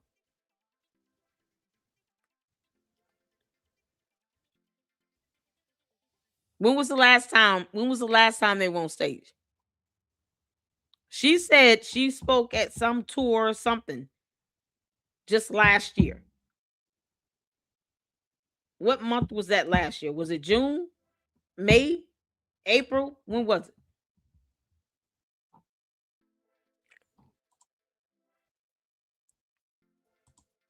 Okay, he wasn't with her when she did that.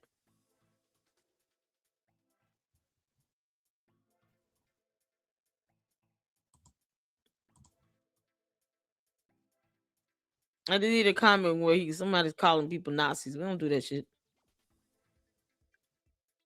So he wasn't with her when she went to Turning Point to speak at an event? Maybe is that why she deleted everything? Because she found out he wasn't going to be there? You can't make this up. Wait a minute. So she went and spoke at that event. Charlie was not with. I'm seeing it. Okay. So he wasn't even there when she went to speak in 2024 at some event with Turning Point. No, he was not. So maybe that's why she deleted all these photos, because she found out he wasn't going to be there. You got to ask, like, something prompted her to do this out of nowhere. Even with her saying the raunchy comments she's been saying, even if he didn't agree to it, something just prompted her to do this out of nowhere. So that explains it even more. It's plausible that she acted so extreme and deleted everything because she found out he wasn't even going to be there. Like, her chance to be able to spend time with him, she got robbed. She thought they were going out on a dinner date. He said, girl, I ain't even going to be there. That's what I'm getting the sense of. Yeah, that's what it sounds. That sounds about right to me. So, Candace, you went here and deleted all this stuff because you found out that you about to go out and speak at an event dealing with Turning Point, and then you find out Charlie Kirk is not even going to be there. Why else would she do this? She deleted all the photos. They're still friends.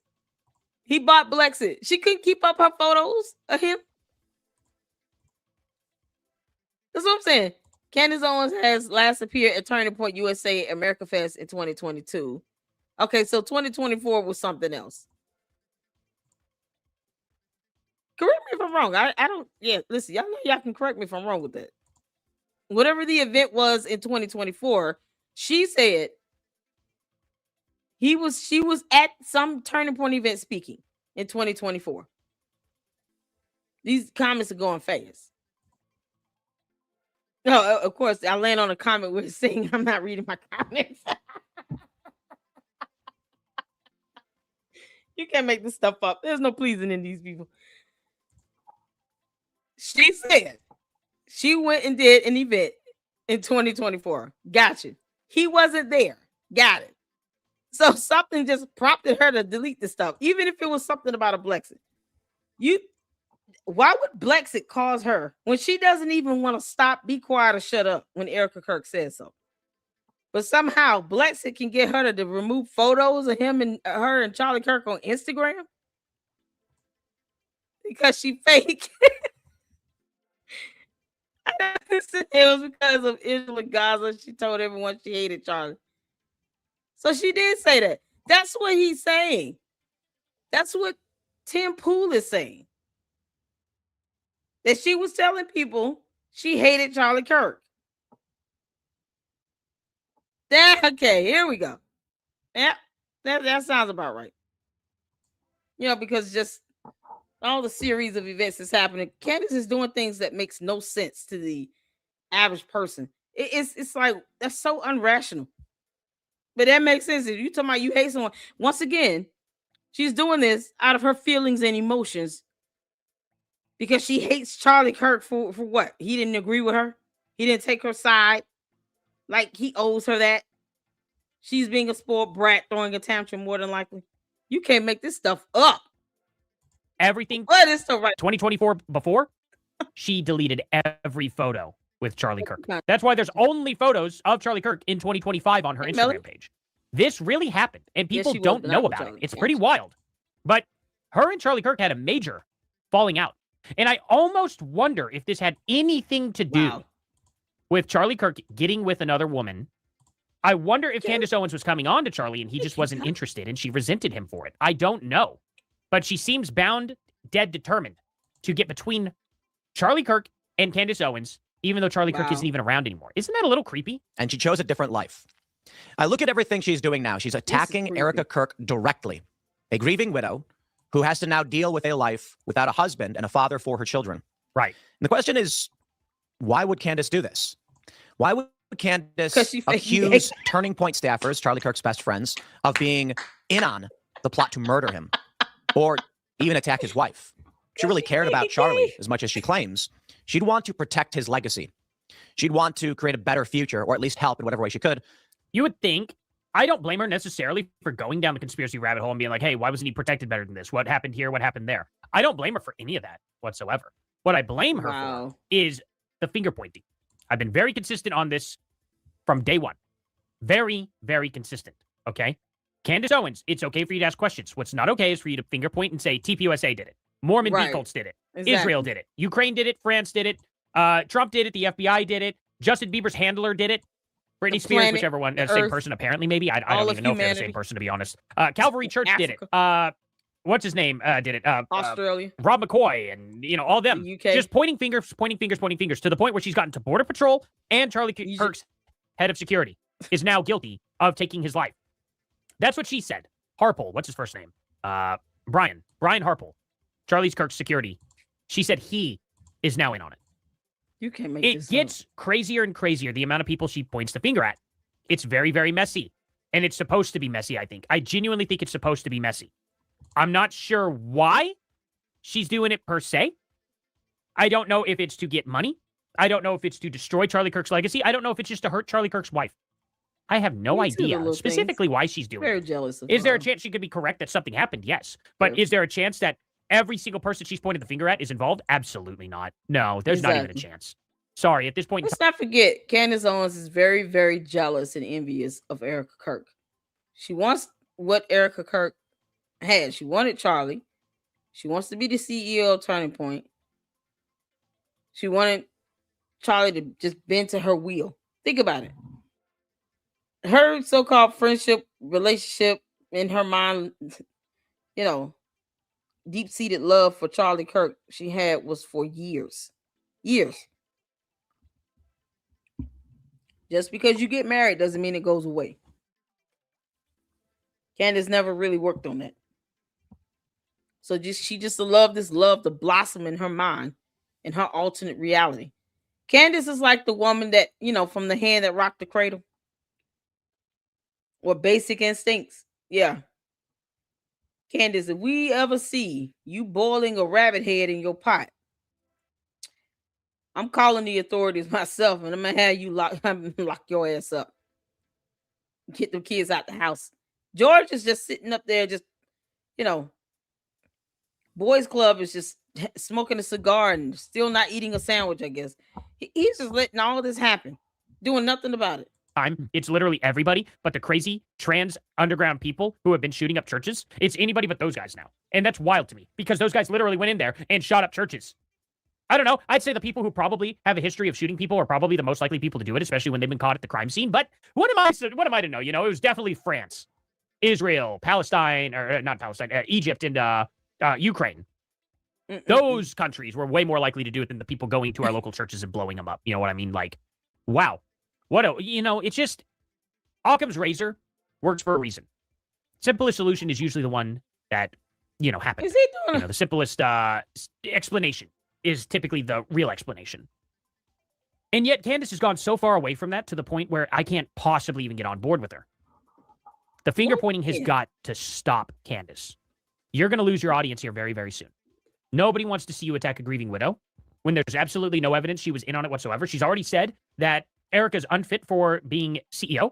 And then on top of that was also, said, if Erica asked me to stop doing this investigation, I'll stop, and then completely lied about that. And now she's putting her on blast saying, well, Erica has nothing but time. She's got nothing but time to address all this stuff, and she doesn't do it. It's like, yeah, well, so do you, Candace, and yet you're not going to go do it. You have nothing but time to go to debate these people at TPUSA headquarters. You could do that. on Monday? You have plenty of time. All the way up to 24 hours before, you still have plenty of time to fly there and get everything set up. But you won't, because they'll call you out and you have no defense. It's pathetic to see. And right now you've managed to gain a lot of people and gain a lot of money. Maybe this is her ultimate retirement plan, because I think she knows that before this trial even starts at this point in time, she's probably going to have her audience leave her. She's already facing massive, massive, massive struggles right now, but I'm gonna tell you something right now. This cult of personality, they're loyal. They're brainwashed. It's like brain rot. Like Charlie said, brain rot. They forget Charlie Kirk said brain rot. They forget Charlie Kirk described people like Candace Owens who think like Candace Owens as brain rot. But nothing that she says can really get them to kind of just unfollow and leave her in mass. No. They'll just make excuses for her as they go along. That's what cults do. Once you get to the point where they're just kind of embedded in it, they take that to the grave with them. That's why you start hearing these cult leaders saying things like, oh, the rapture's coming. Oh, it's the end of the world. It'll be the end of us.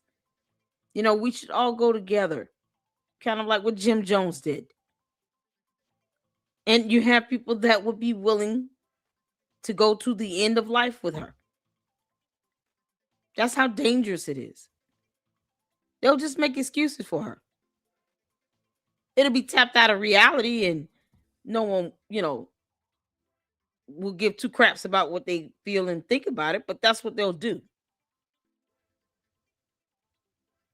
And then bots are bots. I mean, it is what it is with that. But that's the danger in this. Innocent people being brought down into this because you have other people that don't care, that are too busy trying to get people brainwashed into just believing her, but won't tell her to tell us who the shooter is after 4 months. Go ahead and read some of these comments here too. I'm They just just curious. make excuses. Wow. Yeah, there's that. Candace level crazy. Candace Owens said, we'll get there. Charlie never betrayed Candace. Candace is doing what Charlie asked her to do. Be David. Well, let's see. How's your relationship with Candace Owens nowadays? She's a great friend. Look, I don't agree with everything Candace says, but you know what I don't do? I don't stop being friends with people just because people morally blackmail me. I don't do that, and you shouldn't either. I have different views on things as Candace. I have different views on Israel than Candace. I have different views on a lot of geopolitics. But honestly, I traveled the country with Candace. I went to her wedding. I saw her meet her husband. I went to Israel with Candace, which is a fun story I'll tell you at some point. But what I don't like is when people demand, you must stop being friends with somebody. Whoa. That's a left-wing tactic. Also interesting because that's what the question that he asked. He said, how's your relationship with Candace? And then he's going on a kind of a bit of a rant of, well, she's my friend and I don't stop being friends with people. I don't think that's what he really asked. But that, that's to each their own. I can understand him misunderstanding for sure. Now, they're calling him shillcast, something to do with Jews. It's unbelievable. I don't even believe it anymore at all because of how many people have accused me of making money from Israel when I only make money from YouTube, not algorithm, ads, YouTube AdSense, super chats every now and then. And then my factory job. That's what I do. I put in a lot of work. I've never made money before November on YouTube. I've never made real money like that. Except for one time I got a sponsor a long time ago named Melaleuca. And I didn't like the way that you had to unsubscribe from them by sending them a letter. So I was like, I'm not going to, at all advertise you to my audience anymore. So I did that. They paid me $500. That was it. That's the only real money I've ever made from YouTube before that. Now, I'm starting to make real money from YouTube. I'm growing. That's nice. Maybe one day I'll be able to quit my factory job for it. But that's how I make my money. And when people are sitting there accusing me of making dirty money, it makes me very, very angry, believe it or not. I don't like that because I work very hard and honest my entire life. I have done nothing but go from job to job and work my rear end off. And then for people to tell me that because I spoke up against something that was clearly questionable, I'm making money from Israel now. Unbelievable. Unbelievable. It makes me so furious. And now when people are accusing Tim of it, I'm like, well, then clearly it's not real. Clearly it's not real. Maybe you guys, if you all were to cool off and be not so extreme, maybe I would have been on your side. But tough, Anyway, so there's a Tim Pool claims of shot fired at his house can't be substantiated. Cops say this was a dead-on lie. That guy called the wrong. I already covered the video yesterday. Tim Pool, they called the wrong sheriff's office. The people who tried to fact check. We got the real sheriff's office. Cam Higbee showed it and he recorded it and we put it online. So this is ridiculous. This guy, where have you been? The person who claimed it was fabricated retracted their claim. Exactly. They got it wrong. I am so tired of seeing all the misinformation and people not. There's misinformation, the misleading, the deception, the hypocrisy. All of that still comes down to the definition of the word lie. We pulled it up yesterday. All the synonyms and terms that are used interchangeably with lie or lying. They don't care about telling any truth. They lie because they produce zero evidence. They don't produce any evidence. Because Candace said so, or your opinion does not make it truth or fact. And she doesn't care. Candace is doing this as a PR. This is public relations. That's why her bots and her cult members keep saying, oh, everyone else is getting paid because they're trying to put us on a level with her. No, I'm still waiting on this $7,000 an hour check. Apparently, they want me to get this money so bad. But the funny thing is, the cult members don't leave supers in my chat. It would be different if they drop in the super saying, on behalf of Israel, we'll go ahead and send you some money later. Look, we'll drop a super. They don't even do that. But they're worried about other people getting paid. Never mind the fact that actual cult member is racking it in, and it's on her analytics channel, on her analytics page, on her YouTube channel. That's available to the public, just like the rest of our YouTube channel's analytics pages. So you could calculate 10 cents per 1,000 views. That's not including her supers. That's not including the money she get from the book club, her memberships, or whatever else she has. That's just based on views, likes, and the engagement and her subs. And they want to say we're getting paid $7,000, and I'm sitting here wondering, when is the money coming? When is that happening? Never mind the fact they have not proven that someone has been paid $7,000. That's why I don't entertain the dumb cult members with that. I don't entertain them with that. Cult members and bots, they copy and paste the same thing over and over and over and over again. So if you are a content creator, shout out to Artie Trolls. They're going to say that either way. No matter how many times you say, I said I have a regular job. Everybody knows I have a regular job. And cult members and bots, nor Candace Owens, pay my bills either. I have a regular job. Somehow I'm getting $7,000. If I'm getting $7,000 per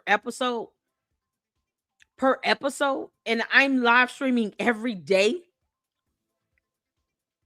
don't you think I would be doing this full time? They don't even use the common sense God gave a Billy Goat. And per episode for me is cheap because I do research. Candace doesn't. She does nothing. She reads her tip line. She refuses to vet. $7,000 an hour seems more right to me, but not per episode. But yet, they won't show any proof or evidence of any transactions where Israel has paid content creators. Proof of a money order, check, a Zelle, or something. Where some content creator has been paid $7,000. A valid receipt or proof of transaction. Not a phishing email scam that sounds like something from some African prince that's about to get an inheritance. Because they don't realize what a phishing scam is either. Basic stuff. I can obliterate them on every angle. But one thing you don't start doing is don't entertain the trolls and the buffoonery. They're going to think what they want to think. They're going to make up excuses for her until kingdom comes. There's nothing you can say or do to change their minds. Don't do it. They come into my chat at their own peril. They come in and they actually debunk Candace with that. And it's mighty funny. They want to accuse somebody of paying me. They don't give me a dime here. It's funny. I'm not even asking, but I'm just saying. You're going to see him make a complaint about somebody paying me some money, and you can't prove that any other content creator has been paid $7,000 per episode. Then why don't you leave me a 20 super? I'm just saying to the cult members. They'll drop their whole paycheck on Candace Owens, and she's got 244 million. 245 million maximum between her and Georgie. And they'll still give her their entire check. Cult of personality. That's what cults do. They give up their assets, their money, their savings, their homes, their properties to their cult leader. For the cult leader to live lavish and rich as hell. And then want to accuse content creators of being paid by Israel with no evidence or proof. And they have the audacity to put that in chats where you can screenshot it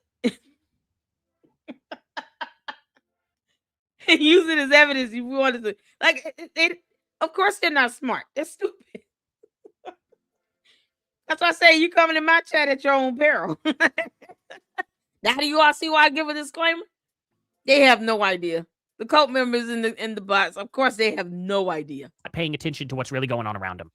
That's the real issue here. But tell me what you guys think about this whole entire situation. You know, obviously these people coming after Tim Pool all fire off towards, oh, you're getting paid by Israel. Well, I don't think he is, because you guys have accused me of that. A guy with 20,000 subs making $7,000 a post. Guys, if I were making $7,000 a post, $7,000. I'd have a lot more views because I could put it back into the channel. Really? 3 videos a day I make. That'd be over the $21,000 I make in a day, every day. You think I'd be at 20,000 subscribers? I could buy bots to inflate it and make it look so much better and have more people come in. Really? That kind of money. You think I couldn't advertise this out and get more people to my channel with that kind of money? That's insane. Absolutely insane. Israel hasn't paid me a dime. They haven't paid me a penny. They haven't paid me a tenth of a penny. I've never received money from a foreign country in my life, ever. Artie, don't even try to argue with dumb cult members and bots. That's their job, is to spread that misinformation. Why they still fail to produce evidence to show that anyone has gotten paid. It's not just you, buddy. They do it to all of us. While their cult leader and someone they compare to Jesus Christ is racking in hundreds of thousands to millions of dollars on her channel, and then they go out and brag how she gets nothing but views, likes, clicks, and money and subs. And then she's sitting here saying, that's not what I'm doing it for. They go out and they literally debunk it. Yeah, they can't provide evidence on this. Like I said, when is this money coming and how is it coming? What's the payment method again? Is it a wire transfer? What should I be expecting? Where's Boys Club? What the hell is George? Ever. And I've never received dirty money in my life, ever. Not a day. I told you the sources where I get paid. That's the truth. YouTube AdSense, some super chats, my factory job. That's it. Try and take that out of context. Try to piece that together like I'm making money from somewhere else. I don't. So anyway, guys, tell me what y'all think. Yeah, they'll just lie and say it either way. Shout out to Arden. I get his frustration, but I've been on YouTube for 5 years with 2 channels. Bots are bots. Cult members are going to be cult members. Whether it's for Candace Owens or Umar Johnson, it's a cult. And they're going to say whatever. So since Candace is apparently not going live today, I guess she's not. It's 6:34 Eastern Standard Time, and there's nothing going on there. I really want to see these Gray Hughes investigations. Oh, we're finally going to get to it. Thank God. So if I can get one of the mods to drop the Gray Hughes Investigates YouTube channel in the chat, you can see Gunn, Charlie Kirk shooter, because these cases, these hearings are about to start going in the court. They've already had a motion hearing on 2 of the motions, and to establish a violation of the standing order for decorum of the court, because thunk-headed press members going in and live streaming things they shouldn't be doing because they don't believe that I guess that they're supposed to abide by laws either. I mean, you know, because reasons. So that happened this week, and since these cases, the hearings are about to start picking up, let's go ahead and check out these 2 videos. There's 2 videos that I saw regarding Charlie Kirk and a gun, and then the second one is a rifle found in this. They got some images and stuff up. So put a 1 in the chat when you can see it here, because I've been trying to get this in for a couple of weeks. Hold on, what's going on?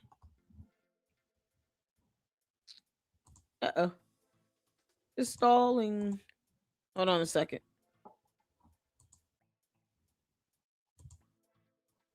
What is going on?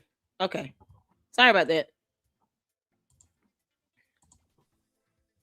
All right, I'm back.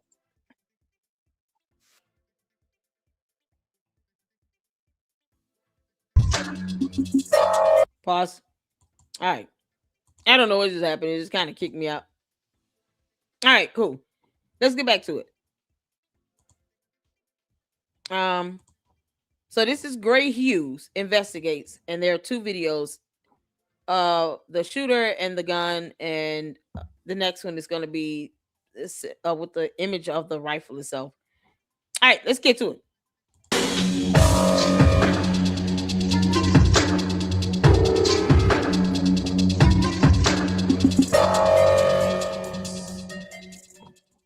Hello, this is Gray Hughes of Gray Hughes Investigates on YouTube. Please hit that like button, share the video, and subscribe. Today's video is going to be about, did he have a gun when he jumped off the roof? And did he have the gun in his pants while he was walking in the surveillance footage here? And yes, he does. He has the gun in his pants. It's just past his knee. He's able to bend his knee slightly. It's not like it's completely stiff, like he's has to swing the leg. It's just keeping the movement pretty restricted because he's got the gun in his pants. So we have this TMZ video. Another thing I just wanted to bring up really quickly is this New York Post article right here, where it says Charlie Kirk's alleged assassin Tyler Robinson lived with transgender partner. And it's actually a Fox News source, Brooke Singman. Charlie Kirk's alleged assassin Tyler Robinson was living with a transgender partner who was in the process of transitioning from male to female. A law enforcement source confirmed to the Post Saturday. That individual, who has yet to be publicly identified by authorities, is now fully cooperating with the FBI on its investigation into the fatal shooting of the conservative activist. And so that sort of verifies that this is absolutely politically motivated. This is what people had suspected from the beginning.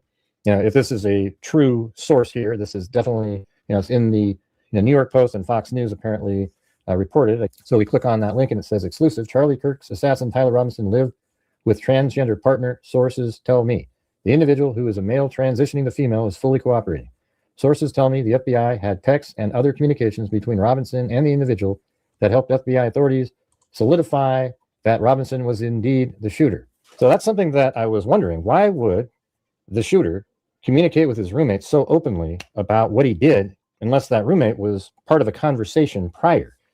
I mean, he was talking about like, oh yeah, I threw the gun. Where did you get this video footage from? This is a doorbell image of some sort.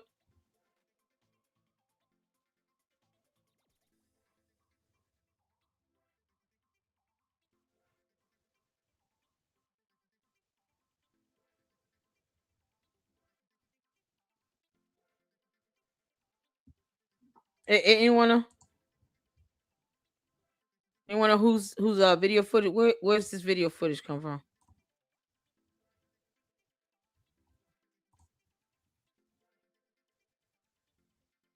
About the disciple. What? See, she thinks she's God. Candace thinks she's Jesus Christ. You can't make this up. Like a ring cam from my house by college. Okay. I don't want to know whose house it is because these poor people have been doxxed enough, I'm sure. We don't have to like find out who they are. I don't need to know that. I just wanted to see where he got this from. Got it. But the ditch point or whatever the hell the term was, he threw it in the woods over there, and then he needs to go out and monitor if anybody's found it yet, and all kinds of different communications. So I'm sort of wondering if this roommate had a little bit more knowledge to what was going on, almost as if it was continuing a conversation.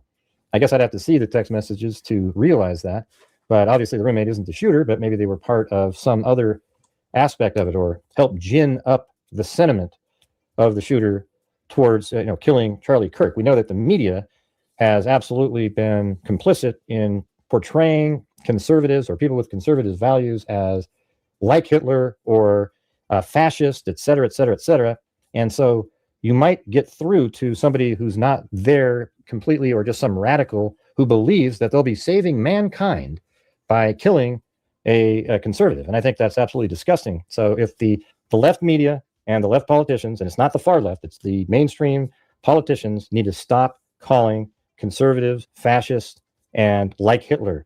You guys are what are creating these killers, and we see it rising more and more. It just seems like on a weekly basis now. It's disgusting. Quit doing it. All right, so now let's move on to the portion of the video which is regarding, was he carrying something? All right, so let's watch this part again. Here is the nut job walking. Okay. Tyler Robinson. He's walking and he's limping. And the reason he's limping is because there's a gun in there in his pant leg. Now, I think it might be going down the back of his leg. In fact, I'm almost certain. Hey, Caleb, Manny accidentally deleted a couple of your comments by mistake. I think he said he fell asleep. So just repost your comments up if you don't mind. This is how much we don't want anyone to think that, comments are just being deleted like that. It was an accident. Pure accident. So repost your comments if you can, Caleb. Thank you so much. I apologize for that. He fell asleep. He emailed me too. So my apologies for that. But repost your comments up. Feel free to do that. And it's probably just past where his knee bends. All right. So he struggles to bend it, but he does bend his knee. All right. So let's just watch. I mean, we can do it in slow motion. Let's do it. Let's pause it and slow it down. Watch. See, his right leg is where the weapon would be, and it bends. It's just not bending as anywhere near what his left leg can do. See that right there? That's probably like the maximum bend. So you can't lift it out the ground very high. And notice he doesn't swing it very far forward because the barrel of the gun is against his butt, and that creates a barrier where his leg can't swing forward. His thigh can't move forward where he can then swing his leg out further, so it's like he has to stop, plant it, and then move forward. And that's exactly what's happening here. Notice how right here, let's just watch it like this. Let's back it up. Look at his left leg, how it swings out, and then he plants. His right leg has to stop moving right there. See that? And then he plants it because he can't swing it any further. It's being constricted by a gun behind his leg. And I would imagine that the barrel of the gun is going down the leg and the butt is up above, and the backpack is sort of hiding the fact that it would be sort of bulging out the back of his shirt. All right. So we have that. And then after that, we have him moving through the building. And we have this shot right here. That right there is his cell phone. And notice how he's still having to use his left leg to make it down each step. But all he has to do now is plant the left leg there and then slide the right leg down to the next step and let himself down. It's absolutely how you would do it if you had a cast on or something like that. It would be the same way. You just let yourself down the stairs. Now, there's questions out there that people ask. I mean, if I had $1 for every time somebody goes, "Where's the gun, Gray? Where's the gun?" They just keep over and over and over, and they keep telling me that he didn't break it down. I agree with you. He didn't break down a rifle. I was just speculating. I didn't say he definitely broke something down. I'm just saying that I think that he, I thought maybe he broke down the rifle, but he definitely has a rifle with him. And we'll go over that here in a minute. So someone else commented, "So why is there a camera in the tunnel? Who took that photo? No cameras in that tunnel." It just gets really old after a while. Everything isn't a conspiracy. I mean, how would they know that? Obviously, there's a surveillance camera. This is comment in the comment. These images here have been cropped out. That's why they have this shape. All right. The actual image would probably go way out like this. And then over here, you'd see the right side of this and everything. Great. You try to explain that to cult members and bots. You'll be doing that all day. And they obviously put cameras in locations where people can get into the university from outside. All right. So he goes down. He's got a pair of glasses on and a hat, and that's usually enough to hide your identity. All right. He's got on the requisite stuff, and he's going into the university. All right. So from above, let's go back out here. He's right over in this spot right here. This is where the tunnel is. So on the surveillance camera, you see him walking from right here. This is the house with the camera. He walks this direction. And in the probable cause, it makes it sound like he kind of goes, maybe he walks up here and then down, or they might be referring to this. And like he goes south through this grass here and then goes through this tunnel. And then we have various shots of him inside the building. I wouldn't be surprised if this is right after he goes down the tunnel. Then we have him going up some stairs here. I don't know. I think this is just a light colored patch on his pants and his leg still kind of trailing behind. This is his left leg that's lifting him up onto each of the steps. Here he is again. And then when you look at that, it looks like the back of that pant leg is kind of sticking out a little bit. Here's my question. Here's my question. If you're going to put a gun in your pants, right? Why would you wear pants with open ends at the bottom? I'm just asking here. Y'all see the pants towards, as you go towards the bottom, towards the bottom of the pants leg itself. Wouldn't you have that more tied up or restricted so that, you don't have to walk around like you got a cast on? Because you don't have to worry about that sliding out or sliding down and being revealed. Why not sweatpants? I mean, he's already got on long pants and a long sleeve shirt. I don't understand. Why not sweatpants? That way you don't have to worry about any portion of the gun. Or some pants where you can pull the pants leg at the bottom tight and restrict anything from seeping out. It's hard for me to see what he's trying, to actually see the image of the weapon. Maybe they're going to do some sort of a fine-tuned imaging for the jury. But I'm not seeing the imprint. That's just me. I'm not able to see this imprint here. Maybe if you all are able to see it and you can do an outline of it or something like that, let me know. But I'm not seeing this imprint. That's all I'm saying. It's so I wish it was more close up. Let me say that. Tell from that angle. Very clear picture though. And then we look at this photo. Now this one here is one that's interesting to me because here's the right leg, and see how there's something kind of sticking out back here, that little sort of dimple poking out. If there was an I don't know if that's outline, sort of like it the would sight be at the easier end to of see. the barrel, something like that. But it's definitely down the back of his leg here, and he's just using, and I think it's just the barrel down his legs, and then maybe it goes underneath there. That's his backpack hanging down. So it's definitely hiding the fact that there's something underneath there. And I think the scope is inside of the backpack. All right. So I think you can actually there is some evidence here that he's got that item in his pants here. And we know it's in his pants because he hasn't taken the gun out yet, or you'd see it in this video. He comes up at a certain point. I think it's 12:15 that he shows up right here. So it's not really that far. So from right here, he got to there. And, we got in that position probably in about 15 or 20 minutes. Let's take a look at this. It says at 12:02 hours, the suspect was recorded walking on the north side of the. Hold on, I want to see more images of him with the weapon. Oh, look at that. And it zooms in on itself. So there you go. So this part's interesting. Let's just do this frame by frame. Asked if, why aren't you showing something of him being on the roof?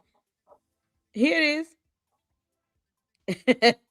What do you think is in his hand? He's on the roof. Now, what they probably will be able to show the jury are better close-up images from cameras that are nearby on that roof. But, I mean, you want to see him on the roof. It was right back there, right in this corner when he shot Kirk, and then now he's running away from the scene, and he's got a rifle. What he did was he wrapped the gun in a black towel right before he was running. So let's just play that little last part again. And, it zooms in on itself. So there you go. So this part's interesting. Let's just do this frame by frame. You'll see it. Look at that. And Y'all wanted to see him with the gun. There you go. Make this smaller. Kind of zoom in about like this is pretty good. So look, right there. He's got the gun. He's got the gun right there. Right here, the gun and the towel wrapped up. Now, people say, look how small it is, but it isn't. See, the camera angle here is probably, I guess if we go up into the sky here and take a look at Google Earth, we can get the camera angle. So the camera is right here, and the angle is right there. See that? So I would say that is probably yellow points. Man, like 20 right. degrees, 20-something degrees. They wanted to see the gun. There you go. You got building. it. So unless he's holding the gun perpendicular. I couldn't see it in his pants, but did y'all see the gun? He had the gun in his hand, the black towel on the roof. Y'all got it? Because here it is. We're seeing it right now. I can't zoom in. This isn't my video. This is the closest I can get. He, being the presenter, he would have to be the one to zoom into that video. I can't zoom in it. I'm just watching a video. But he did zoom in, and he's showing you all the distance from the camera to where Tyler Robinson was. And you see it clear. He is got that gun in his hand. I saw the tip of the rifle and everything underneath the actual black towel. He shows it. This is something that's been available to the public for how long? Why isn't Candace showing this video? Why isn't she showing this video? Here's my question. This is on a YouTube channel on social media. Available to the public. Candace, you heifer. This is why people say you're lying by omission. Why don't you show this video to your audience? Here's the video of the boy running on the roof with the gun in his hand. And yet Candace can't tell us who any other shooter is that had a gun in their hand at all. Because once again, Candace, who's the shooter if it's not him? If he's not the shooter, who is? You say he didn't pull the trigger, but he's got the damn gun in his hand. So who pulled the trigger? Why aren't you showing videos of that? Because Gray Hughes got videos of Tyler Robinson running on the roof with the gun. But Candace can't get videos of this so-called shooter she believes it to be with the gun. Perhaps they got off that Egyptian plane and they was just trying to catch their flight. Kirk, Can't and make now this he's up. running away from the scene, and he's got a rifle. What he did was he wrapped the gun in a black towel as right before he was running. So let's just play that little last part again. And, you know, it zooms in on itself. So there you go. So this part's interesting. Let's just do this frame by frame. You'll see it. Yeah, see? All right, hopefully you guys can see this well. I'm going to make this smaller, kind of zoom in about like, I think about like this is pretty good. Well, I think I can get a better freeze.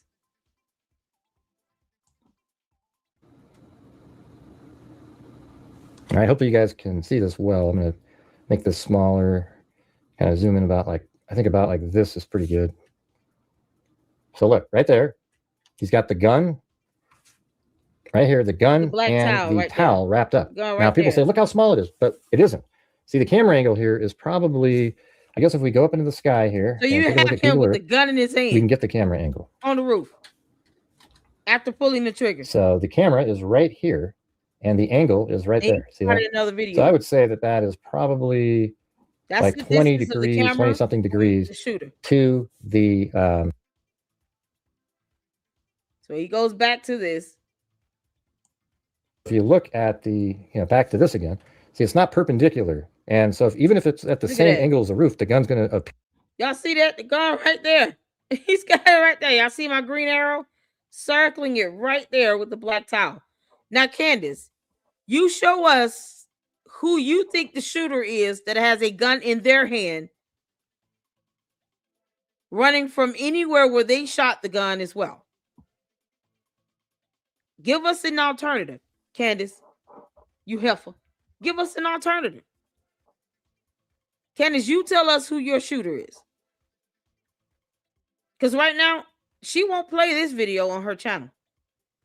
Candace ain't trying to show this. But she claims that he didn't pull the trigger, but won't tell us who did. Tell us who pulled the trigger. Asking me if I buy a narrative is dumb. But, cult members and bots are stupid either way.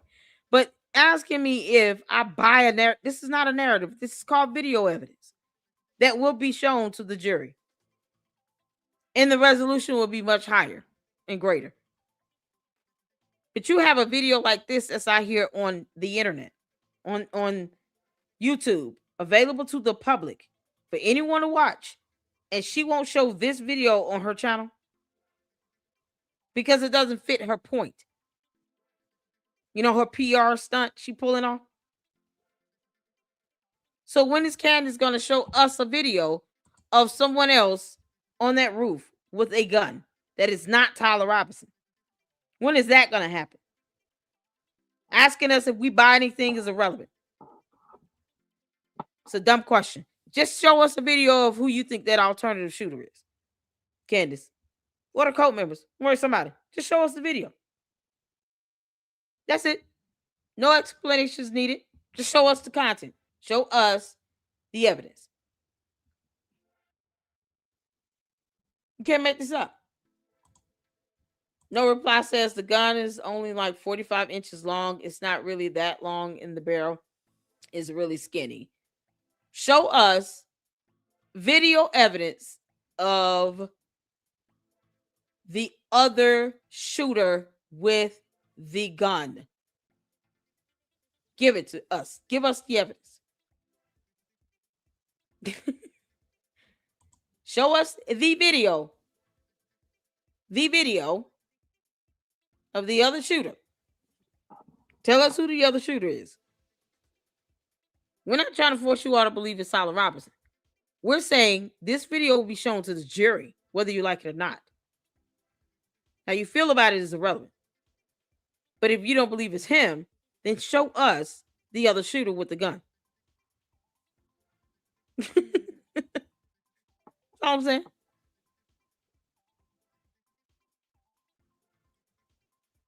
Just show us the video of the other. All that other stuff they say is dumb.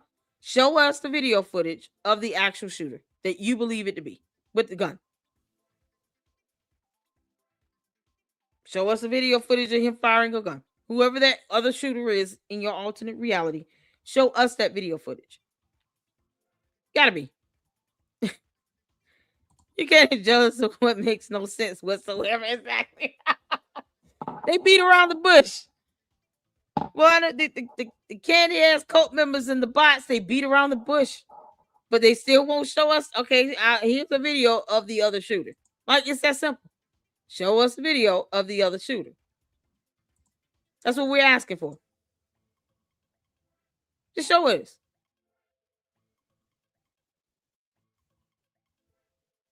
Show us the video. How you all? No one should be saying this. You should not be saying you seen something and now it's not available. You should have recorded that, because wouldn't that prove your case? How that video is gone. Send the channel where it's gone so I can see if it's been taken down. What's the name of the YouTube channel you saw it on? What link? Tell me where you saw that so I can go see if it's still up. I'm just saying. The candy ass cult members and the bots believe that, and Candace Owens do not believe that Tyler Robinson pulled the trigger, and they do not believe he's the shooter. So after 4 months of her blabbing on about this, then she should be telling us who the shooter is. They should be showing us video evidence of the other shooter. Asking who shot Charlie Kirk after 4 months when she's supposed to be figuring that out is a moot point. Now it's moot. She's been asked the same question for 4 months. That means she's doing nothing. Either that, or she should be telling us who the shooter is and showing us video evidence of this person firing a weapon. Because they don't believe with their own eyes what they're seeing here. This is Tyler Robinson with the gun on the roof after he fired the shot. Candace Owens and her cult members believe someone else did it. None of this is real to them and alternate reality. Okay. So my question to them is, because I don't try to convince cult members of a damn thing. Show us video evidence of the other shooter. Because after 4 months, they should be very close to telling us who that is. They should be able to show us by now who the other shooter is. Give us a name and a photo of that other shooter so we can make sure the bad guy gets locked up. They talking about this is a narrative. This is video evidence. This isn't a narrative. This is not a story. This is real video footage. And here, in this reality here on Earth, this video footage is going to be shown to the jury in that investigation that Candace Owens does not care about. So if she's going to say he's not the shooter and he's running around on the roof with the gun, his fingerprints on the gunshot residue test on his fingers are going to match the gun and the bullets and the gunpowder, all this stuff, then she should be telling us who this other shooter is if she doesn't believe that he's the shooter, Tyler Robinson is. That's what we're looking at. We're looking at Tyler Robinson. Then they should be telling us who the shooter is, a photo, and showing us video evidence of this other person shooting a gun and shooting Charlie Kirk.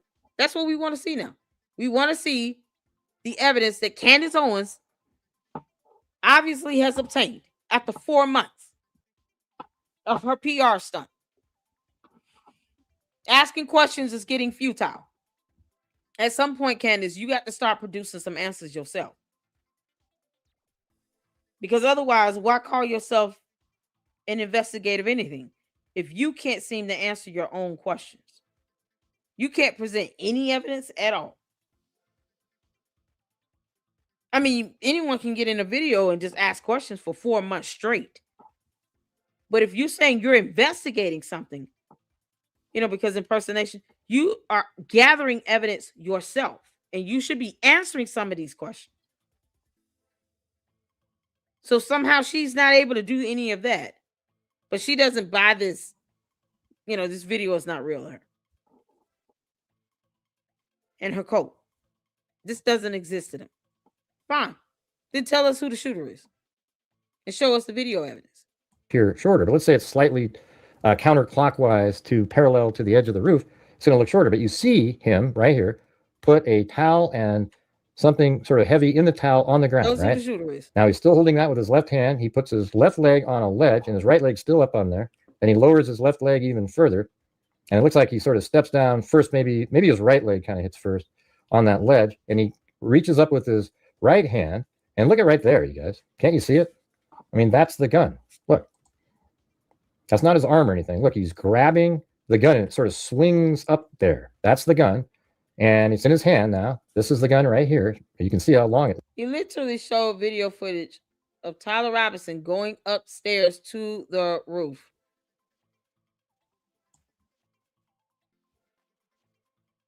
On his pants and his leg still kind of trailing behind. There's his face.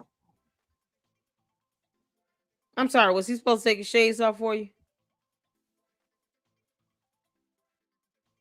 There you go.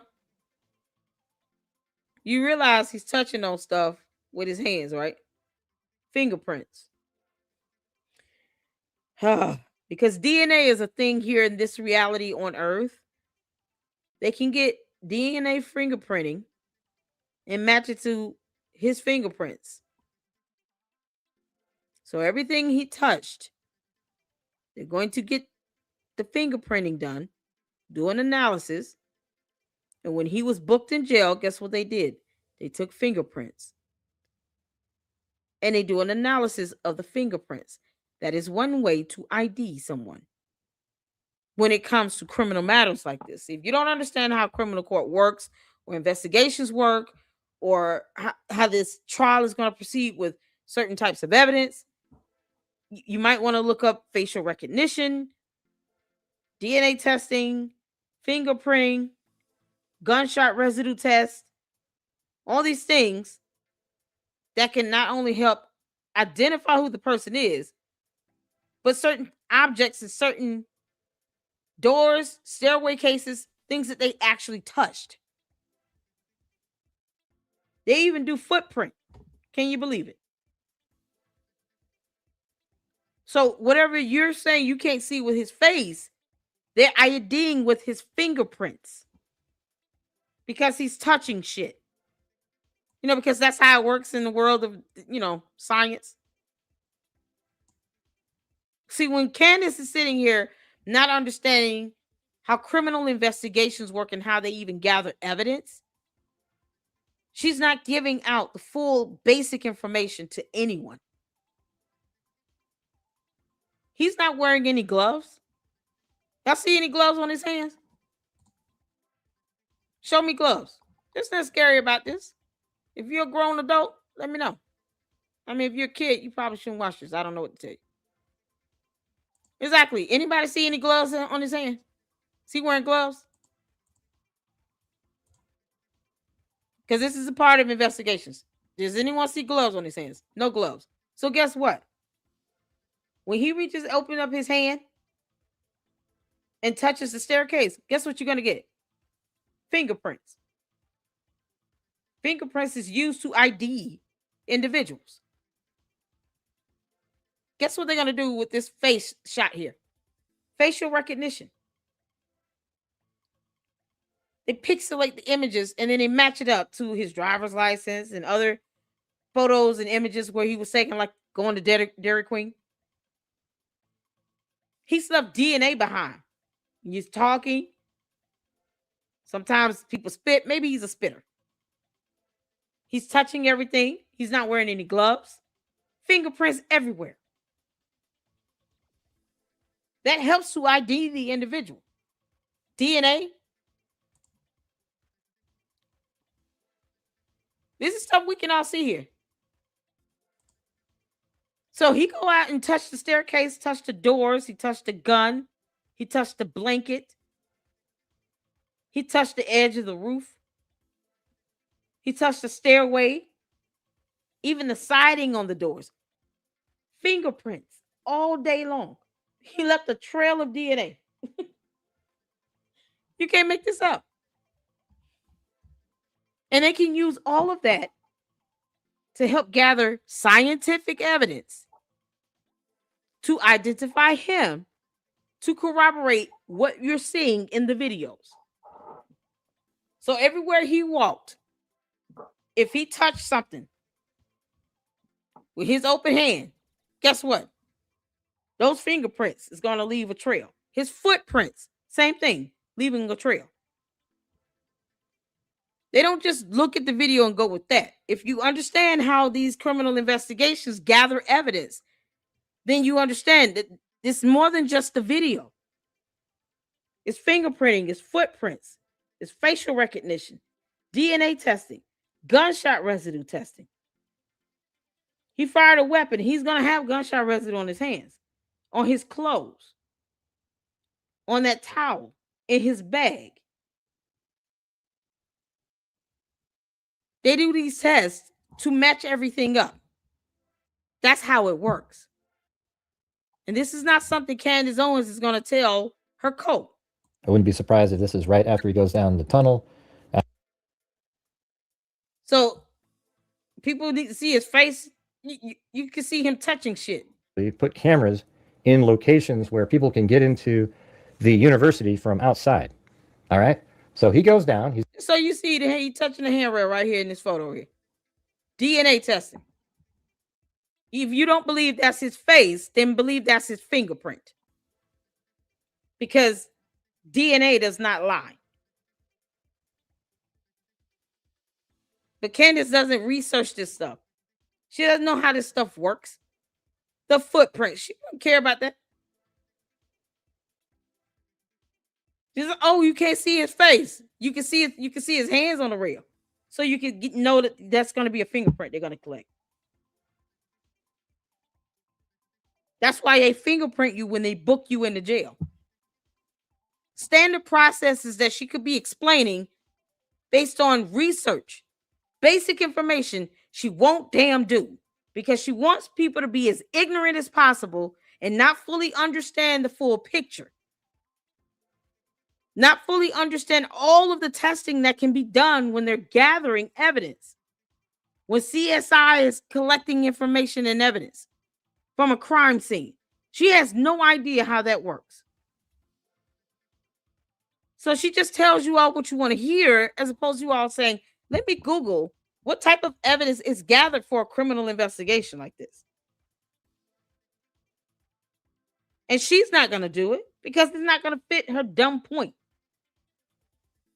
It's just not. I don't need to see his face because I know they're going to get his fingerprint off this damn rail. And stuff like that is remedial. Like it's minuscule comparison to DNA. So when you see all this going on the roof, he's not wearing any gloves either. So there you go. So this part's interesting. Nope. Let's just do this frame by frame. You'll see it. What are you trying to put on gloves? All right. Hopefully you guys can see this well. I'm going to make this smaller, kind of zoom in about like this is pretty good. So look, right there. He's got the gun. Yep. Right here, the gun and the towel wrapped up. Now, people say, look how small it is, but it isn't.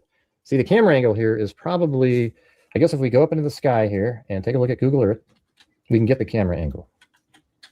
His parents identified him. Thank you. So the camera is right here, and the angle is right there. See that? So I would say that is probably like 20-something degrees to the building. So unless he's holding the gun perpendicular to the camera, you're not going to see how long it might be. I think he's holding it away from the camera so it looks shorter. So if you look at the what about back his to this maroon again, shirt? see, it's not perpendicular. And so even if it's at the same angle as the roof, the gun's going to appear shorter. But let's say it's slightly counterclockwise to parallel to the edge of the roof, it's going to look shorter. But you see him right here put a towel and something sort of heavy in the towel on the ground, right? Now he's still holding that with his left hand. He puts his left leg on a ledge and his right leg's still up on there. And he lowers his left leg even further. Yeah, because he's leaving. And it looks like he sort of steps down first. Maybe his right leg kind of hits first on that ledge, and he reaches up with his right hand. And look at right there, you guys. Can't you see it? I mean, that's the gun. Look, that's not his arm or anything. Look, he's grabbing the gun and it sort of swings up there. That's the gun, and it's in his hand now. This is the gun right here. You can see how long. Tell us who the shooter is. And then he swings it down, and again, there's the gun right there. Good grief. Swings it down. And then he That's what I'm saying. gets See, ready but to she jump, never and then he watched jumps this down and it's stuff. in his Now, hand. Candace didn't show. When did Candace never showed this video on her channel? Because she don't want her cult members to believe anything outside of what she tells them. Because to them, she's Jesus Christ. If this is a government plant, like stuff like this, is a government plant, who is the actual shooter in your world? That's what I'm asking. I'm not trying to convince them of anything. They can stay in La La Land for all I care. Just tell us who you believe the shooter is and show us the evidence on it. It's been 4 months. We're past the point of asking questions. This is the excuses they still make. That's what I said. I saw these the day it happened. Exactly. She didn't even show these. She could have showed these. 2.0, we need to make a candy clue game. Where is Waldo? The maroon beret, the maroon beret division. You can't make this up. You can't make this up. Oh my good Lord. Smearing DNA all over the place. Sweat, skin cells, fingerprints. Exactly. Thank you. Thank you, Care Bears. There you go. I mean, it's science, people. It comes down to science. Footprints. Bonjour says she knows and sees these, but she feed her followers to believe in their lies for money. Exactly. She saw it, she just disregards it. Now she says it wasn't Tyler. No way that type of weapon was used. But she could say what she want, like, and that's the thing. Candace Owens is not even smart enough to realize that fingerprinting and DNA collection is a part of an investigation, especially this criminal investigation regarding a murder. So she doesn't even tell her audience, yeah, no, they're going to collect his fingerprints, his footprints. You know, he's probably sweating and running and stuff, spitting everywhere. They're going to collect all that DNA evidence, gunshot residue. They're going to do all those tests and corroborate what's happening in the videos with the evidence, the DNA evidence that they collected from those actual points. So from the point where he shot the weapon, ran across the roof, trying to get down here, all that DNA he's leaving behind, they'll be able to create a trail with DNA. We know that it was him climbing down because he left 3 fingerprints and he had a hair that he left behind. So we were able to do DNA testing and it matched his hair type. He scraped his hand and he left some blood behind. So we did some DNA testing and it matched his blood type. You see, they're going to corroborate what they're seeing in the video to DNA evidence. But Candace is not smart enough to even research that information, so she doesn't know. Or maybe she knows, she doesn't care. Either way, she's not telling her code. She's not telling them that. They want truth, but when you get truth, they don't want to hear it because it's not what they want to hear. There's reasons. I'm not trying to change their mind on it. I just challenge them to give us video footage of whoever this other shooter is. Period. We're past asking questions. No one's asking anything. Candace, tell us who the shooter is, girl. You want to see him be in La La Land, your alternate reality? She must be bigly mad. Candace throwing a whole tantrum. She is not going to allow today. You can't make this up. She pre-records her episodes and stuff. Oh, you can't make this up. This is priceless. But this goes in detail of what he did, trying to get down and all this other stuff, because he didn't want to go the other way for him to end up in the crowd. It's okay. Show us who the shooter is if it's not Tyler Robinson. To the code. Just tell us who the shooter is and show us the video evidence. Give us some DNA evidence. The same evidence that has to be collected for Tyler Robinson is the same evidence that Candace Owens and her coach should be collecting right now. Not still asking questions 4 months later and demanding everyone else tells them evidence. They don't want to believe or accept either way. It's stupid. Don't try to do that. Don't convince them of nothing. Let them go figure it out. And then tell them, show us the proof. Show us the money. Show me Now the that's money. the gun right there. And watch, we'll just go forward. And right there, you can see it. Show us the evidence. It looks like it's, I don't know if that's the full gun right there, but you can see something changed in the image. He's dropping down. And as he's coming down, he hits the ground, and then his glasses apparently fall off. According to somebody DNA. in the chat, it looks about right, because right here he turns around, picks them up, and he's sort of struggling to hold the gun, get away, and put his glasses on his head at the same time. So look at him. He's running with the rifle and the black towel, and there it is hanging behind him. So whenever you see something sort of dangling back there, that's the towel. Now that's easier to see, but it could be that you can't see oftentimes the barrel because the video is so pixelated and it's not very clear. But look right there. You see that? There's a line that goes down right there. I think that very well could be the actual barrel of the gun in that shot. And the thing is, this video is only like 3 to 5 frames a second, which is absolutely terrible. Video is normally 30 frames a second and allows you to go frame by frame. Now watch. So let's just stop on a frame and I'll count. So there's one where it stops, right? There it is. And then I go 1, 2, 3, 4, 5, 6, 7, 8, 9, 10, 11, 12. 12 frames over to the right is finally when there's another detected movement on this video. So that means the surveillance footage is not 30 frames a second. It's like 3 to 4, because then it's like 1, 2, 3, 4, 5, 6. That time it was 6. Then 1, 2, 3, 4, 5, 6, 7, 8, 9, 10, 11, 12. I mean, it's crazy. That's why it's sort of choppy looking. So now I'm holding it down. And you can see he's carrying something. And the thing is, it could be sort of facing towards us where we don't get to see the profile of how long it is. All right, so now I got to zoom out and see what this does, because they zoom in whenever they feel like it. Okay, so let's go into there. Now we can sort of watch this, and let's see if we can see anything.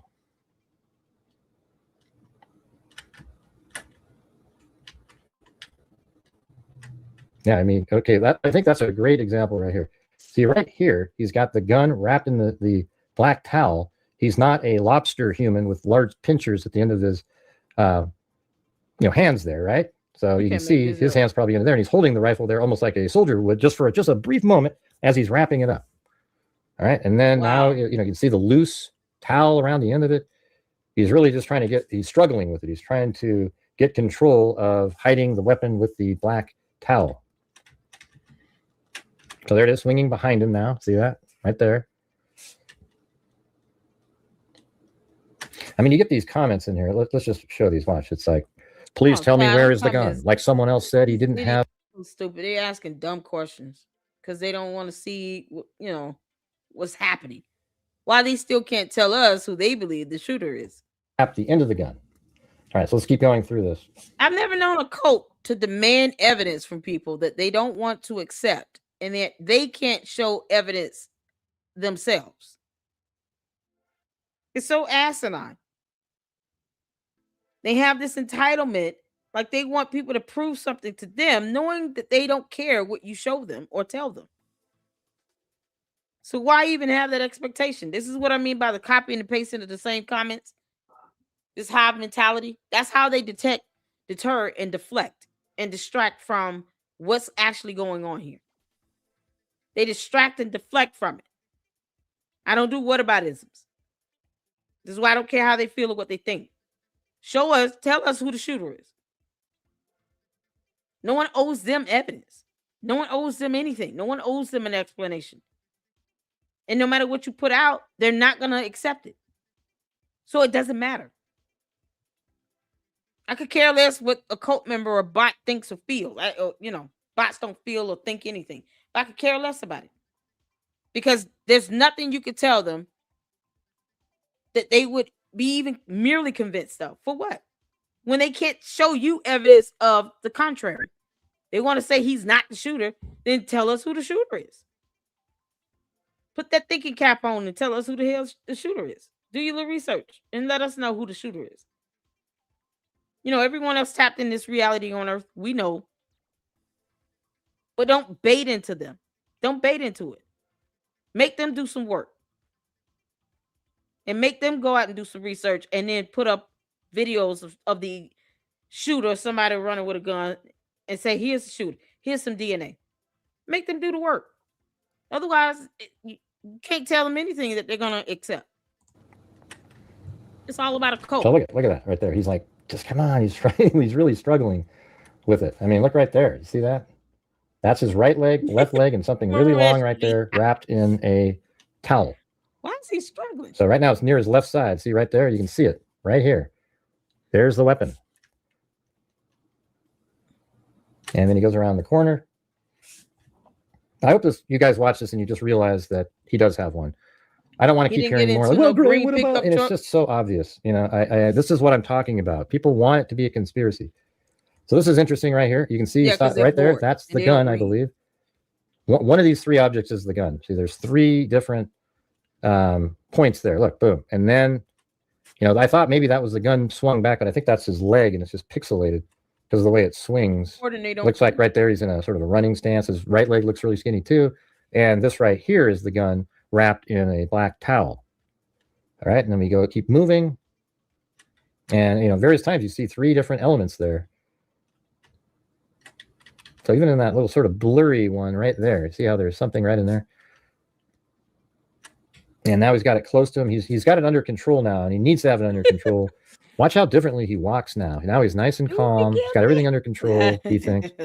And he's got it kind of, you know, wrapped up.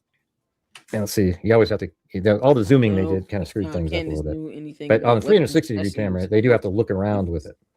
So there he is. He's got it next to him. He's got it on more like his right side, it appears.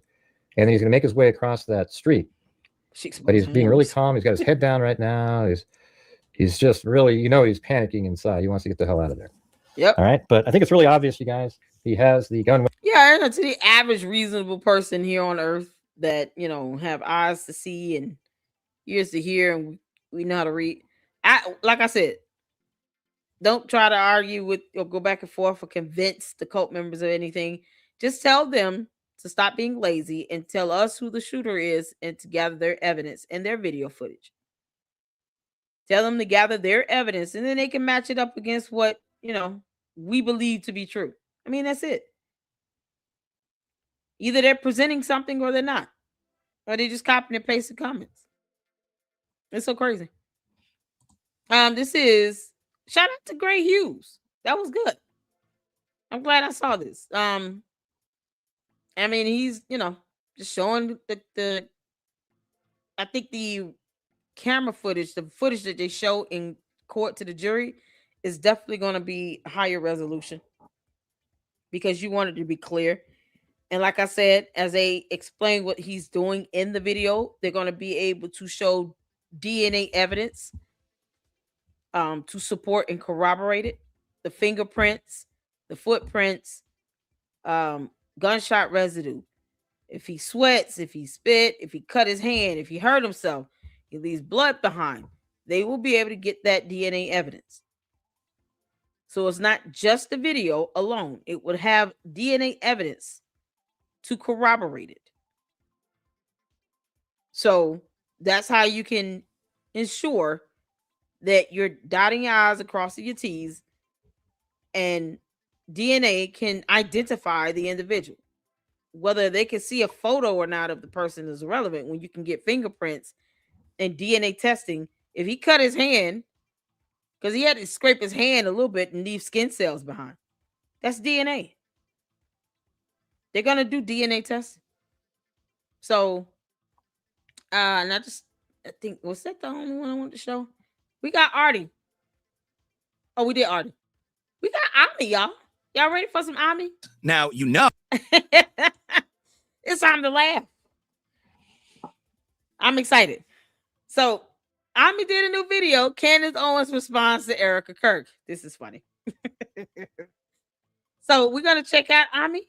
And then that is going to be all in this particular live for today. Candace did not go live, but, you know, I don't know why she's not flying her happy ass out there to Phoenix either. She don't want to tell nobody that to their face. You can't make this up. But we're going to check out Ami. And then I got to do a separate live on Umar tonight because he's still cutting up.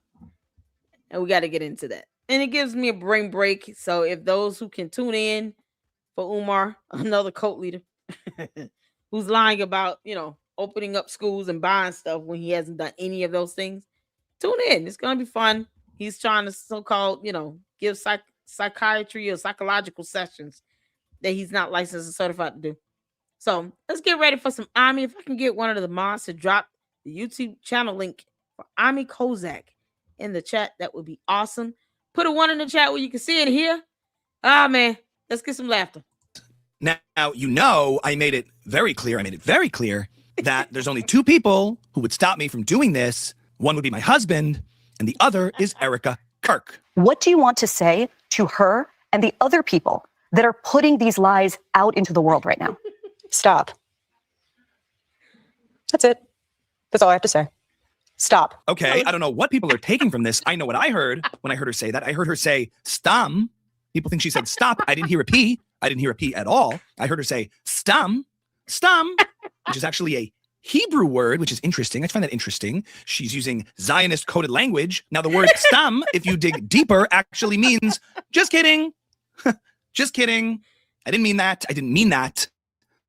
And I find it interesting that Erica's using Zionist coded language. Why she's using Hebrew, why she's using that. I think we all know why. So she's saying stum, just kidding. Keep going, Candace. It's so obvious. It's so obvious, you guys. It's so obvious. It's so obvious. She's signaling to me that she wants me to continue. And if you think she actually said stop, how do we know that she wasn't just quoting stop in the name of love by the Supremes? Stop in the name of love before you break my heart. It's a song by the Supremes, which I find interesting. The Supremes. It's obviously about supremacy, okay? It's not a coincidence. Candace can't sing nowhere near that. That girl can't sing to save her damn life. Nice job, Ami. You can't make this up. Coincidence that you would name a song "Stop in the Name of Love" by the Supremes. And if you dig deeper into the story, the Supremes were managed by none other than, you guessed it, Shelley Berger, aka Sheldon Berger, who was, we can't say it. Oh no. He was a Frankist. He was a Zionist. He was Jewish. You guys. Cancel Candace. Stop in the Name of Love, a song by the Supremes, which is about supremacy, which is managed by Shelley Berger. That all just feels so fake and gay. It just feels fake and gay. She's either using Zionist coded language, stum, which means just kidding, so I should keep going. I should continue. Either that, or she's referring to stop in the name of love by the Supremes about supremacy. It's just, I'm sorry, I just think none of this is real. None of this is real. I don't know, but I know, you know? Incidentally, Charlie's last book that he came out with was called Stop in the Name of God. Stop in the name of God. It all makes sense. You guys, they think we're crazy. They think we're stupid. We're not going to fall for it, okay? Now, I want to thank all my mommy sleuths that are out there sending me tips. Keep sending me tips because I am not going to stop. And as Erica said clearly, very clearly, to Barry Weiss, of all people, when asked about me if I should stop, Erica responded, stum. Just kidding. Or that simply saying stop is quoting the Supremes. And we all know what she means by that. Keep sending me tips, mommy sleuths. I'm every woman. It's only me. That's not the Supremes. Shaka Khan. Was that Shaka Khan? Yes, dear, I love that song. Is that about Brigitte? Could be. I'm coming out. I want the world to know. Got to let it show. I love that song. What's that song? That's Diana Ross, darling. I love that song. You love that too? Oh, yes, very much. Okay. I'm going to go out for a bit, meeting a friend. Okay.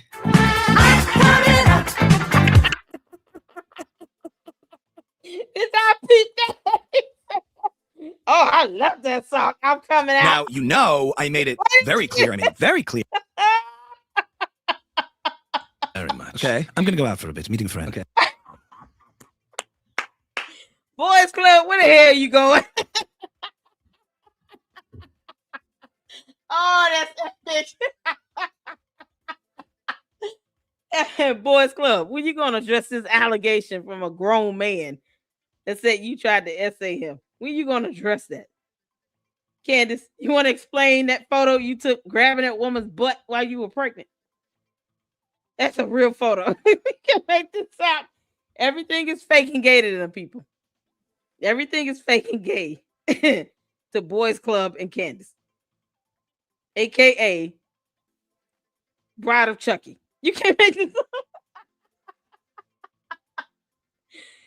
Oh my God. He said, oh, I'm going out for a minute.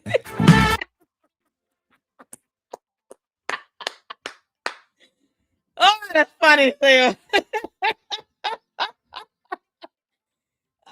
He got a nice little singing voice. He can actually sing a little bit.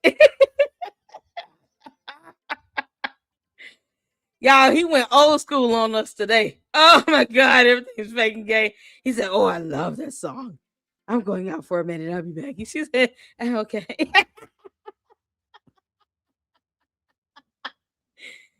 Oh, not one did he tell her, "Go make me a sandwich." I mean, if you're listening, can you please do a skit where Boys Club tells Candace to make him a sandwich? we're all waiting on that. Oh yeah, let's get the supers in and the memberships.